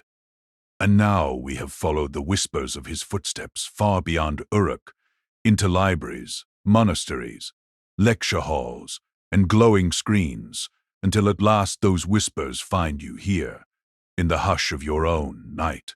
Feel how the story settles over you like a light shawl warm enough to comfort, light enough not to bind. Its legacy glimmers in the way you will greet friends tomorrow, mindful that each conversation may become a cherished tablet in the archive of your heart. Its influence hums in the resolve to face endings with grace, to celebrate beginnings with humility, to accept that neither can exist without the other. As we reach the tranquil shore of this final chapter, there is no grand proclamation, no clash of cymbals, only the quiet lapping of water against time-worn stone. The epic, though timeless, bows gently like a reed in evening breeze, acknowledging that every story must loosen its grip, so the listener may drift into dreams. Gilgamesh himself seems to step back, merging with the tapestry of stars, content that his failures and triumphs have become gentle lanterns in the corridor of human memory. Breathe in. Breathe out. Notice the soft, steady pulse in your chest, that small yet magnificent reminder that you, too, are writing an epic with each moment of awareness. Your nights and days, joys and sorrows, hellos and goodbyes, all will echo somewhere, perhaps in another era, perhaps in another era, perhaps in another soul. Like Gilgamesh, simply living with mindful tenderness allows your story to ripple outward, calm and bright. And so, dear listener, we close the tablets for now. The stylus rests, the lamplight dims. Whatever dreams rise to greet you, may they unfold with the serene cadence of ancient verses rolling toward the horizon. May you feel the presence of countless hearts who have listened before, and countless more who will listen beyond. The tale is timeless, but tonight you have all the time you need to drift, to rest, to let the whispers of Uruk carry you kindly into sleep. Good night, and may the echoes through millennia watch over your slumber, guiding you gently, peacefully toward dawn.